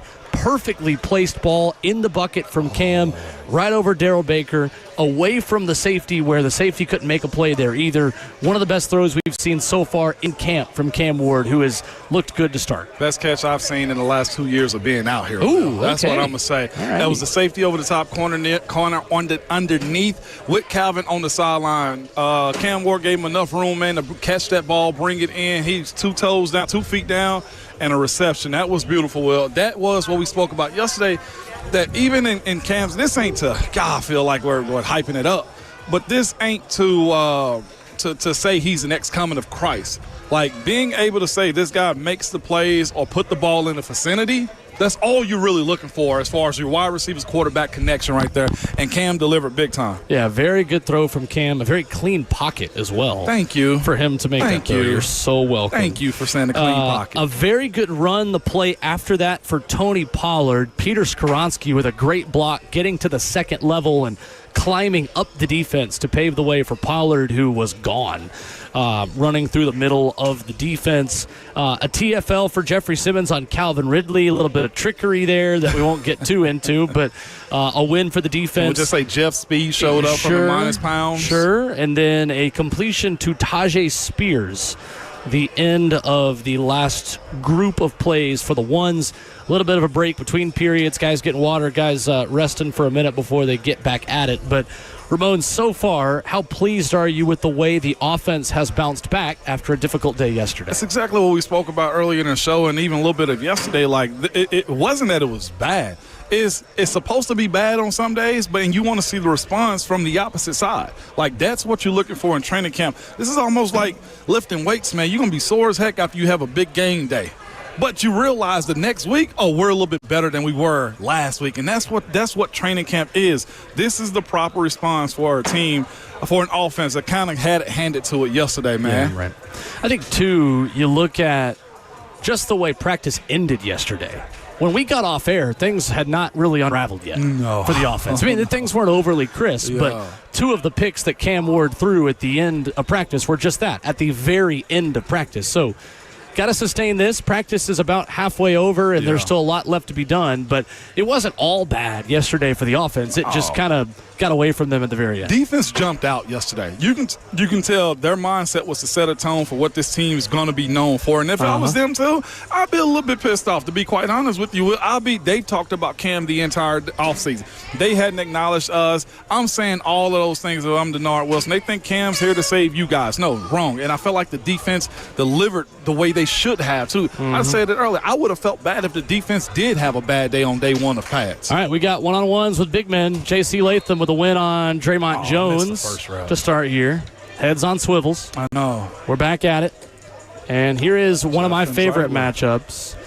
Jeffrey Simmons and Kevin Zeitler. Oh, Jeff with an easy win on Zeitler. I'll say this. I think tough. Zeitler's trying something. I've seen him the last few reps jump somebody, but Jeff absolutely. He cooked. Quick work. Yeah, he did. Like work. Quick work.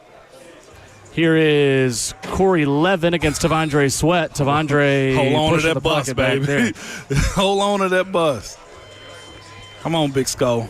Peter Skoronski up next. I'm trying to take notes as I'm talking here, so got him. bear Hard with me. count. Sebastian Joseph Day against Peter Skoronski. Big Sko. Yo, his ability to flip his hips and cut somebody off when he's lost, Peter Skoronski, is elite. I just want people to know that, too. I like it. Here's Dan Moore. Dan Moore at left tackle. We're talking to him after practice today. You'll hear that tomorrow. Offsides on Arden Key here. Who gets back? Here's Dan. Arden Key just running straight through him. Try the bull. He's setting the tone. That's Arden Key setting the tone. That is right a bull rush, pushing Dan Moore straight back into the quarterback with ease. That was an easy win for Arden. He decided that he's going to bull him. We'll see if Arden sets something up after this. Over in 7-on-7s, we just got a question about David Martin Robinson, DMR 88, as there's Femi Oladejo with. I give him a dub there. He bent the corner and got around. John Ajuku. Yeah, he did. What's that, Will? The guy we just got asked about just made a catch over in 7-on-7. David Martin Robinson making a catch from Cam Ward with the ones. DMR, someone who is really putting together a good couple of practices. 4 catches for him yesterday.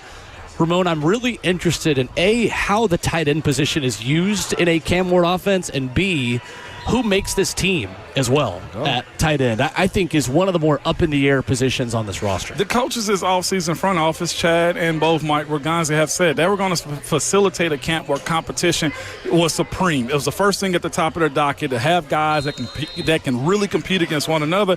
And David Martin Robinson is another one of those guys, man, that you cannot discount, either for this squad or somebody else, man. And that's a cool place to be at, I'll be quite honest with you, for a team that's rebuilding.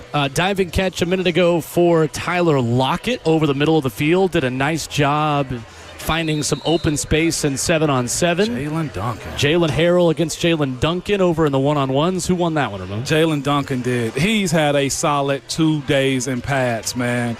Here's our guy, Brandon Crenshaw Dixon. The undrafted rookie from the University of Florida. Lock. Solid rep there. I'll give him a win. The 1-on-1s against Titus Leo, the second-year player from Wagner. Let's get another 1-on-1 here for the big men. Jumped him. Jackson Slater. Yes, they're jumping big time. And what I mean by jumping is Jackson Slater a win on Devontae O'Malley. They're starting to fight with the defensive line, and most times guys want to sit back and settle and react, but they're actually punching these defensive linemen first. And comment on YouTube, Ramon says, Dan Moore needs to be dominating SMH. Yeah, that's fair. I hear you talking, but this is a situation in which you don't know what these coaches are asking these guys to work on. To be fair, Arden is supposed to win in these situations too. I don't want anybody to be dominating anyone because it means that there may be a major weakness on one side of the ball. Yep, Arden legitimately chose to run down his face, and that was it on that one. Ain't too many people going to be able to stop in those moments. Win for Peter Skoronski on Jihad Ward just a moment ago. Nice rep for Big Sko. Yep. Who is putting together a couple good practices in the 1-on-1s. Let's watch the 7-on-7 over here to our right. Here's Brandon Allen with the 2s. Dropping back, pumps up the middle, comes back left. That's a first down completion to Thomas Odukoya in the flat. Back over 1-on-1s, and I appreciate all of you that are bearing with us as we kind of drink from a fire Hold on, hose there here. you go. Talk to him while you got him, JC. Talk about a lot of stuff right now. J.C. Latham a win on Femi Oladejo once again. Femi working on getting that secondary move, and you talk about Arden Key earlier saying he's setting up something later in practice. Right. Femi Oladejo, not yet that advanced to be able to do one thing to set up a different kind of move. No. Like, he's still getting his fastball down. He's not ready to add a slider or a changeup quite yet. He ain't in any of those type of throws yet. Oh! Interception over in 7-on-7s as Brandon Allen is picked off by linebacker Curtis Jacobs, the second-year player out of Penn State. Yes, sir. That was a great read. These quarterbacks, like you said, want to go over the middle, end up those linebackers athletes, man. That's 3 picks in training camp for Titans inside linebackers. That is a Baptize them. There you go. positive note. Who just got baptized? That was right. Jalen Harrell. Jalen Harrell got baptized right there by our guy, 6'7". That Chandler was Brewer. Chandler Brewer. I like it. One thing we got a note on earlier, and somebody commented and said, I would love to see. Oh, hold on, let's pick this up real quick. Dan Moore, that's a good rep for him. Real good Working rep. against the youngster, Desmond Evans, out of North Carolina. Somebody made the point earlier saying, boy, I'd love to see Jackson Slater start the season at center. I don't know if you do. First of all, you'd love to see Lloyd Cushenberry start the season at center. I don't think that's out of the question, him being available for week 1. But also, the last thing you want, Ramon, is to go into a road game in week 1 with a rookie quarterback and a rookie center. Man. Plus, on top of that, Jackson Slater may project as a center long term. He is a guard right now. I'm telling you, He's man. not working at center. What you got to warn people of, just because it's a new toy, don't means you need to play with it That's right now, okay? That's right. You can let it sit in the corner for a little while until you get done playing with the old PlayStation. All right, let's get one more play from Cam Ward over here in 7-on-7s. Then we'll give away some Sounds tickets this morning. Cam with time and 7-on-7, still going. That would be a coverage sack once again. I got to give credit real quick. dumps it Roger McCreary was all up in Calvin Ridley's grill right there. I like it. He let him have it. It is a winning Wednesday with 104.5 The Zone and the Nashville Sounds today. And we have got tickets to see the Sounds host the Jacksonville Jumbo Shrimp next Wednesday, August the 6th at First Horizon Park. The first 1,000 fans will receive a Butch McCord jersey giveaway presented by Toyota. 615-737-1045. Caller number 5 is heading to see the Nashville Sounds take on Jacksonville next Wednesday, 615-737-1045. First 1,000 fans receiving a Butch McCord jersey giveaway. You can also join the Sounds for HBCU night. Join the Sounds for a night of celebration and pride as we honor the rich history and culture of historically black colleges and universities at our HBCU theme night at the ballpark. Again, caller 5-615-737-1045. What just happened? You missed one. Cam Ward down the middle of the seam to Jaquan Jackson. Ooh. Dotted him, Will. He dropped it. Oh, no.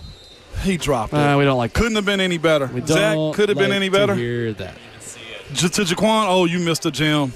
Yeah, again, fire hose being drank from, 1-on-1s to our left and 7-on-7 to our right. We will get you lots more takeaways for practice, including what Cam Ward is doing right now as we continue on Ramon and Will.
Ramona Will, 104.5 The Zone is fueled by Scooters Coffee as Hour 4 continues on this Wednesday, live from Tennessee Titans training camp.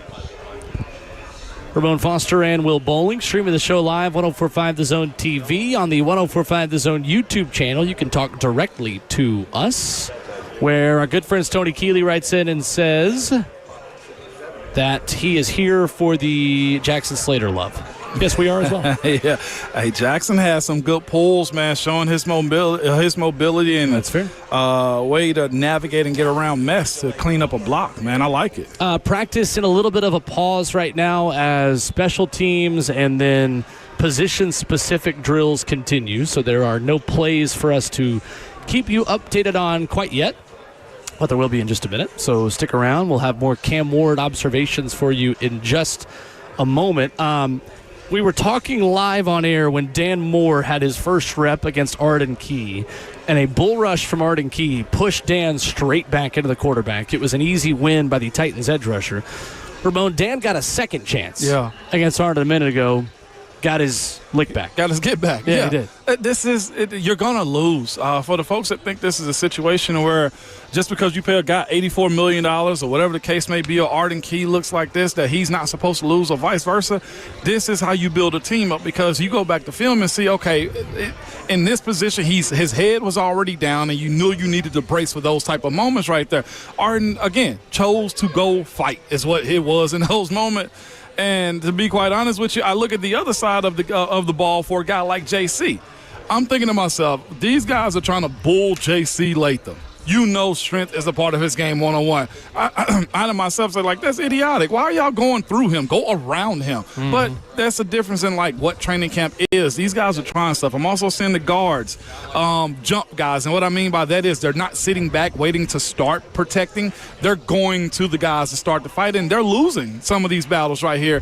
But I have a feeling this is a plan that Coach Callahan wants for his guys up the middle to secure the middle of the pocket, to make sure that they're not losing ground so that Cam can navigate the middle of his pocket that he feels comfortable. So unique, man, on what Camp presents you day to day.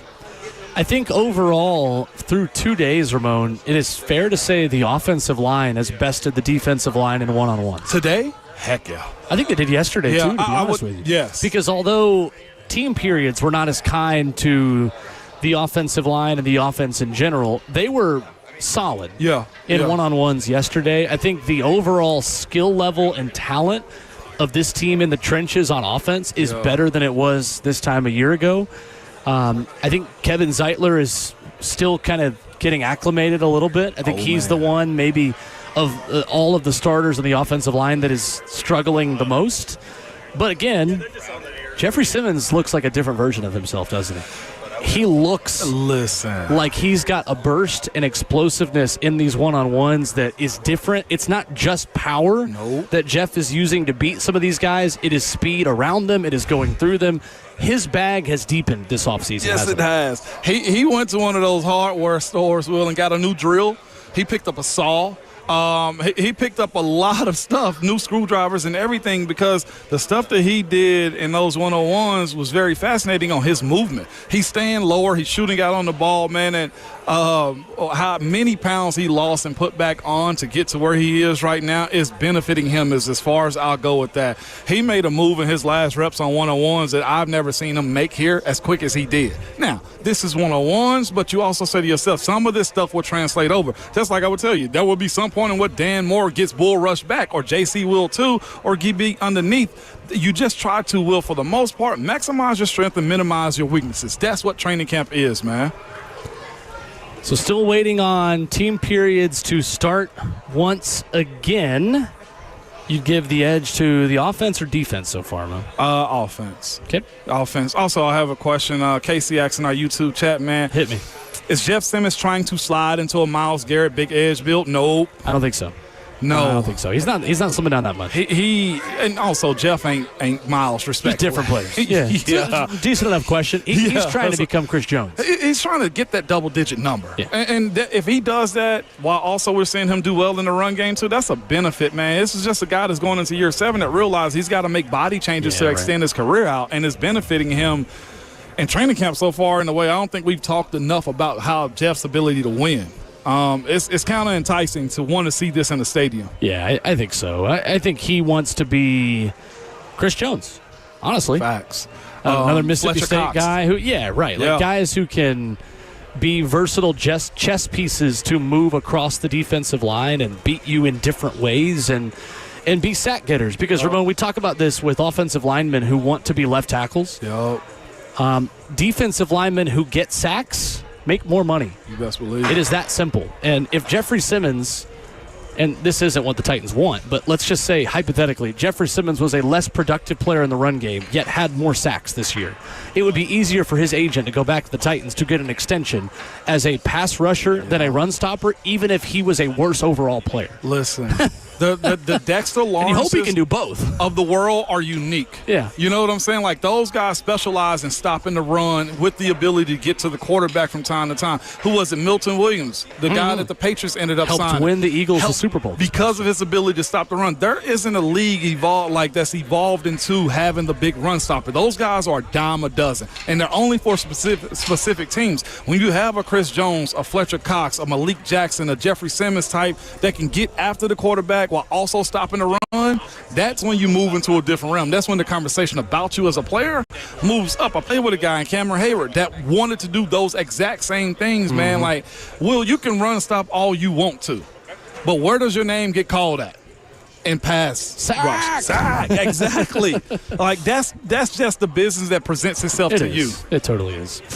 All right, we've got ones making their way back out onto the field. Cameron Ward and the Tennessee Titans offense getting set for a new period here against the Titans defense as we lock in a little bit. So Brian Callahan did mention there would be some kind of move the ball period to give a little bit more flow and rhythm to the offense. We've not seen that yet. I'm guessing we're about to see it right here. Yeah. Meaning move the ball is if you have an 8-yard gain on 1st and 10, the next play is 2nd and 2 from where that play stopped. Not everything just being brought back to the exact same spot on the field. It's 1st and 10 right here. This is unpredictable. I want to see also how the defense responds to this, considering the offense has, what is this? Well, they're on the 32-yard line right now. They got the entire field to go work. So I want to see what this looks like, because I don't think this is a scripted, hey, 3rd down or in the field type of thing. No, you're calling it and hauling it right now. 1st down and 10, ball on the right hash mark, moving right to left as you listen on your radio dial, as Cam Ward and the Tennessee Titans offense prepares for a new drive against the Tennessee Titans defense. Here we go. Love it, Will. I would normally set up as a good play-by-play person what formation they're in and who's where, but I can't. Here's Cam. Quick drop, right side, overthrown, incomplete for Calvin Ridley. That was a quick timing throw. He had Ridley open on the right side, close to the sticks, in fact. Just overshot him. A little bit of miscommunication there on if Calvin, I think, was going to continue a corner route to the sideline or just kind of sit where he was. No. I personally think Cam just lost the ball out of his hand. That was a quick throw because don't let me overanalyze it. Yeah, no. You tell me what I'm watching. I think Cam lost the ball out of his hand. Fair enough. Yep, it floated. Okay. Because Calvin beat him quick. Yeah, he did. Good route by Ridley to get open there. 2nd down and 10. Cam, play action. Fires a little sidearm missile over the middle to Calvin Ridley for 1st down yardage, getting there right in front of Xavier Woods. There's that shortstop sidearm motion. Cam got picked off on that yesterday. It worked to perfection today. I saw, but what you also saw, too, is the offensive line oversell the run to open up that gap. The defense was wide and created a path lane where Cam, his wide receiver, sat down right there, and that's where the sidearm worked. That is one of the more unique passing throws I've seen from a quarterback ever. So with 1st down yardage, they are going to move the ball forward. A pickup of 13 for Ridley. And Cam will go under center for a new set of downs. Moving a man in motion. Get a man zone declaration. Do my Coach Mack impression here this morning. Play action, pressure, Cam deflected and incomplete. Xavier Woods unabated to the quarterback off the edge there. They tried to boot Cam out to the left and tried to just loft a little flat route over the outstretched arms of Woods, who did a nice job to bat that ball down about a yard away from where it was thrown. Great call right there by the defense, man. Like you said, they sent Xavier Wood on that one right there. I think they were just going to light Cam up regardless. Great call by Denard Wilson. You chalk that up to Coach. We got you on that one. That was big time by him. Hey, this is good practice for both of us, by the way. You're doing color commentary right now that you're going to do in the Vol Network. Yeah. I'm learning the Titans roster and learning the intricacies of what they're doing for the sideline this year. This is fun. No doubt. Here's Cam on 2nd and 10. He's faking. Blitz coming. There it is. Picked up. Cam over the middle. Batted down again. That's where he gets him. Femi Oladejo getting the left hand up to bat that away. Good blitz pick up by the running back there. Tajay Spears helping out Cam with a corner blitzing off the right side. That was well blocked, but even better defense. Femi Oladejo batting it down, and now we're going to see the twos. Yeah, that's a punt right there. The twos is up right now. Well, with that being said, this is something we spoke about yesterday when we watched Femi Oladejo rush. If he can't get to the quarterback and he's working on his moves, use those long arms. Bat footballs, like the Watt swat was something I hated hearing while I was playing. I hated seeing it while I played against him, too, because it kills the entire play. You got defensive linemen these days in football that are getting more PBUs than actual cornerbacks and safeties. And that's such a weapon, man. Yeah. I hated it, though. So 4 plays for Cam of the ones. Here are the twos as Brandon Allen enters. Going under center on 1st and 10. Again, the Titans moving from right to left, down on the left hash mark of their own 32-yard line. Handoff up the middle and nothing. I think Jalen Harrell around the edge right there to make that tackle, Jalen Harrell with a tackle on Julius Chestnut, who gets no gain. 2nd and 10. Stuffed right there by the defense. This is where the twos got to be good in this moment because the offensive playbook is not going to be overly complex for them. Running the football is going to be something that they have to mature with when it comes to them making or getting more plays throughout practice. Question on YouTube, Landon writes in, says, is there a world where Slater plays over Zeitler? No.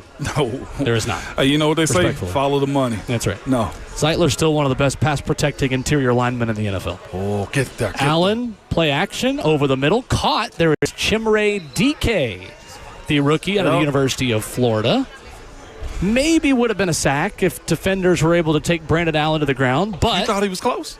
I did. You did? I missed it. I was looking at the OL movement right there. Rode the fake well, and Brandon Allen got that ball out quickly, and a good catch by DK. The concept of that play was very unique is all I will say. That was beautiful. Options is what we'll say. And I think continuing, Ramon, to see elements of what Cam Ward was doing at Miami, and obviously that offense is not just for Cam. That offense is for Tim Boyle and Brandon Allen as well. Yep. Here's Khalil Mulling to the outside, stuffed. John Ojukwu got beat at the point of attack by Jahad Ward, one of the newest Tennessee Titans, not the newest anymore. That would be Ramel Keaton, Vol. He shows up often, man. Jahad Ward does as of late. He does. I think, honestly, the Titans may have lucked into something better than what they would have had than Lorenzo Carter. I think Jahad Ward, too, is less of a one-trick pony. Yeah. As a 280-pound edge that has played a little bit in Brian Flores' system up the middle. Yep. He's going to give you more run-stopping ability than Lorenzo Carter was going to give, and he had one more sack last year than Lorenzo did, which was one. For the Minnesota Vikings. Right. Here is Brandon Allen once again. 3-step drop. Fires left side. Incomplete. Gabe Judy Lally with good coverage. Blanketing Alec Iamaner. That pass was behind Iamaner, who was sitting down in a zone and was open. Allen missed him.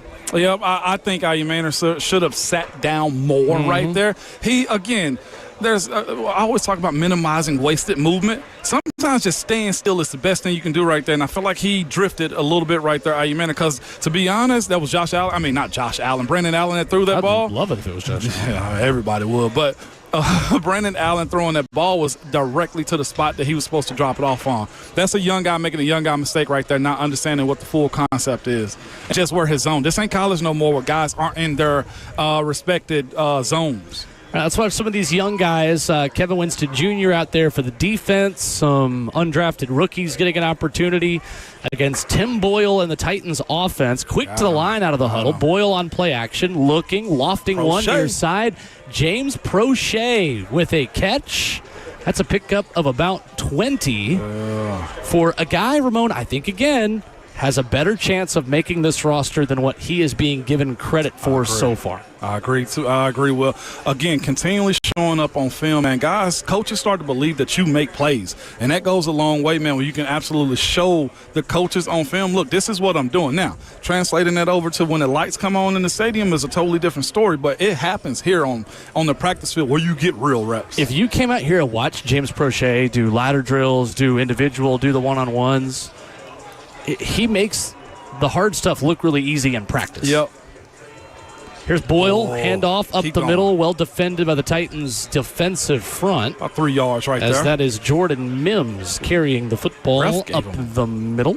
Ref gave him 2 yards. That's it. I thought he had more right there, Will. Spoken like an offensive line, but that's okay. We love you for it. You know I'm begging. That's right. I'm begging like Keith Sweat out here, man. Nobody. You see what I'm saying, Will? Nobody. Out here begging. Also, I got to give credit where credit's due, man, for a guy that I was tough on last year, man. Jalen Duncan. Hadn't heard his name. He's doing the job. It's a good thing, isn't it, when you don't hear an offensive lineman's name? Absolutely, man. Mhm. That's what I was getting at. See, let's watch Xavier Estrepo, see what he's doing here. Tim Boyle, quick throw right side. This time, Jaquan Jackson hauls it in, wheeling up the sideline along the far boundary. He will be 1.5 yards shy of first down yardage on 2nd down and 9. As Tim Boyle and the Titans offense continues to march down the field, they are up to the 37 of the defense. Threes are cooking, but they got the money down right now, Will. Oh, you can't blow it dead on 3rd down. I know the period over, but give them 2. Oh, they moved it, Will. That'll do it. Threes earned that one, I'm going to be honest. We will get you to our final period of practice. We will get you final observations from today's practice as we continue wrapping up the show on Ramon and Will, fueled by Scooters Coffee, live from Titans training camp after this.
Wrapping up the show at Ramon and Will, fueled by Scooters Coffee, and there has been an interception. Ramon Foster and Will Bowling. A pass deflected by Cody Barton landed perfectly in the hands of Roger McCreary from Cam Ward. Cam's 6th interception of training camp here today. DPI. And it was another play, Ramon Foster, where he was looking to push the ball up the middle, and Cody Barton read him like a book on a run-pass option. I'm asking myself, which is better or worse? Is it a better play that Cody Barton is intercepting them like that, or was it a bad play on Cam to throw it in a situation where you know Cody's looking? Yes, they're both You know better. what I'm saying? Yeah, he's got a natural knack for the ball. Was that a DPI right there too? Yes. DPI. Cody's got a natural knack for the ball, man, in coverage. And I want to see that translate over more than just where it's at for Cam, for sure. But he tapped it, man, and Roger McCreary was down the field. I think Tajay Spears may have caught him. But the defense cooked in the situation of football right It may here. have been a pick six. Yeah, it may have been. Cam then got another opportunity while we were away. Again, 2-minute drills going on right now. So the Titans offense is getting the ball on the plus side of the 26-yard line, trying to move quickly in situational into the end zone as Brandon Allen and the Twos have just scored a touchdown. Quickly. Bryce Oliver There you go. with a catch in the back of the end zone. So a second drive for Cam. Short run Tony Pollard, who gets gang tackled at the middle for a gain of 2. Then a Darrell Baker pass breakup right about at the 10-yard line before Van Jefferson was able to make the catch. Cam Ward had options over the middle. I think they are challenging them to go outside because this is situational. And, again, this is where the context of what's happening at practice is important because Cam had Chimere Dike wide open over the middle of the field, but trying to stop the clock, he pushed it to the outside. Baker made a good PBU on Van Jefferson. And then on third down, bad timing again from Cam Ramon, who held the ball a bit too long. A coverage sack. He dumped it down to Tajay Spears, but the play took too long. And once again, offense started well, but the defense is finishing practice better, and the ones on defense starting to get the best of the offense once again. They did, man. That may be something that's going to have to be an emphasis throughout the duration of the season. It ain't how you guys are starting, it's how you finish. You know, it's that second half, fourth quarter, driving, how you not oozing to a finish, man, but thriving at the end of it. Here is the third offense. Tim Boyle out there with a Prochet. swing pass to James Prochet, who's had a good day. It is some yardage on first down. They're actually only going to give him, I think, 2 yards there. Oh, come on. So, again, this is kind of a red zone and 2-minute drill. Yeah. Brian Callahan had a team meeting down there before the period started to give everyone the parameters of how many timeouts, how much time is left, what they're trying to do, end of half, end of game, all those things. Obviously, we're up here, so we couldn't hear what he was saying, and technically we're not allowed to tell you anyway. But this is a red zone period that is also situational where they're trying to get out of bounds and use a little bit of tempo right now. Absolutely, man. After this, I give a little analysis of what's what, too. Yeah, I want to talk more about Cam's day in a minute as we kind of wrap a bow on that and the way he's bounced back today. Here's Tim Boyle. Handoff up the middle to Khalil Mullings with a little bit of space. Nice run between the tackles. He's still moving and is going to run into the end zone, but they're going to actually call him down for about a pickup of 6, setting up 3rd and 2. Ramon, how would you grade Cam Ward's day today, bouncing back from a rough day yesterday? Before we got to this 2-minute, I give Cam a B+. Is where I was. With the 2-minute, though, what do you give him now? With the 2-minute, I got to take him down to a C. Because I'll say this on how he handled these real situations where it's red zone, under the gun as far as the clock goes, and it looked like he gave them a scenario where they got to go score 7 or whatever it was, man. The pick. I mean, at that point right there, we're taking it down a whole grade. It's like missing the test and getting a 0 for me. So that was a C for me on a day like today if we're going to be fair about it.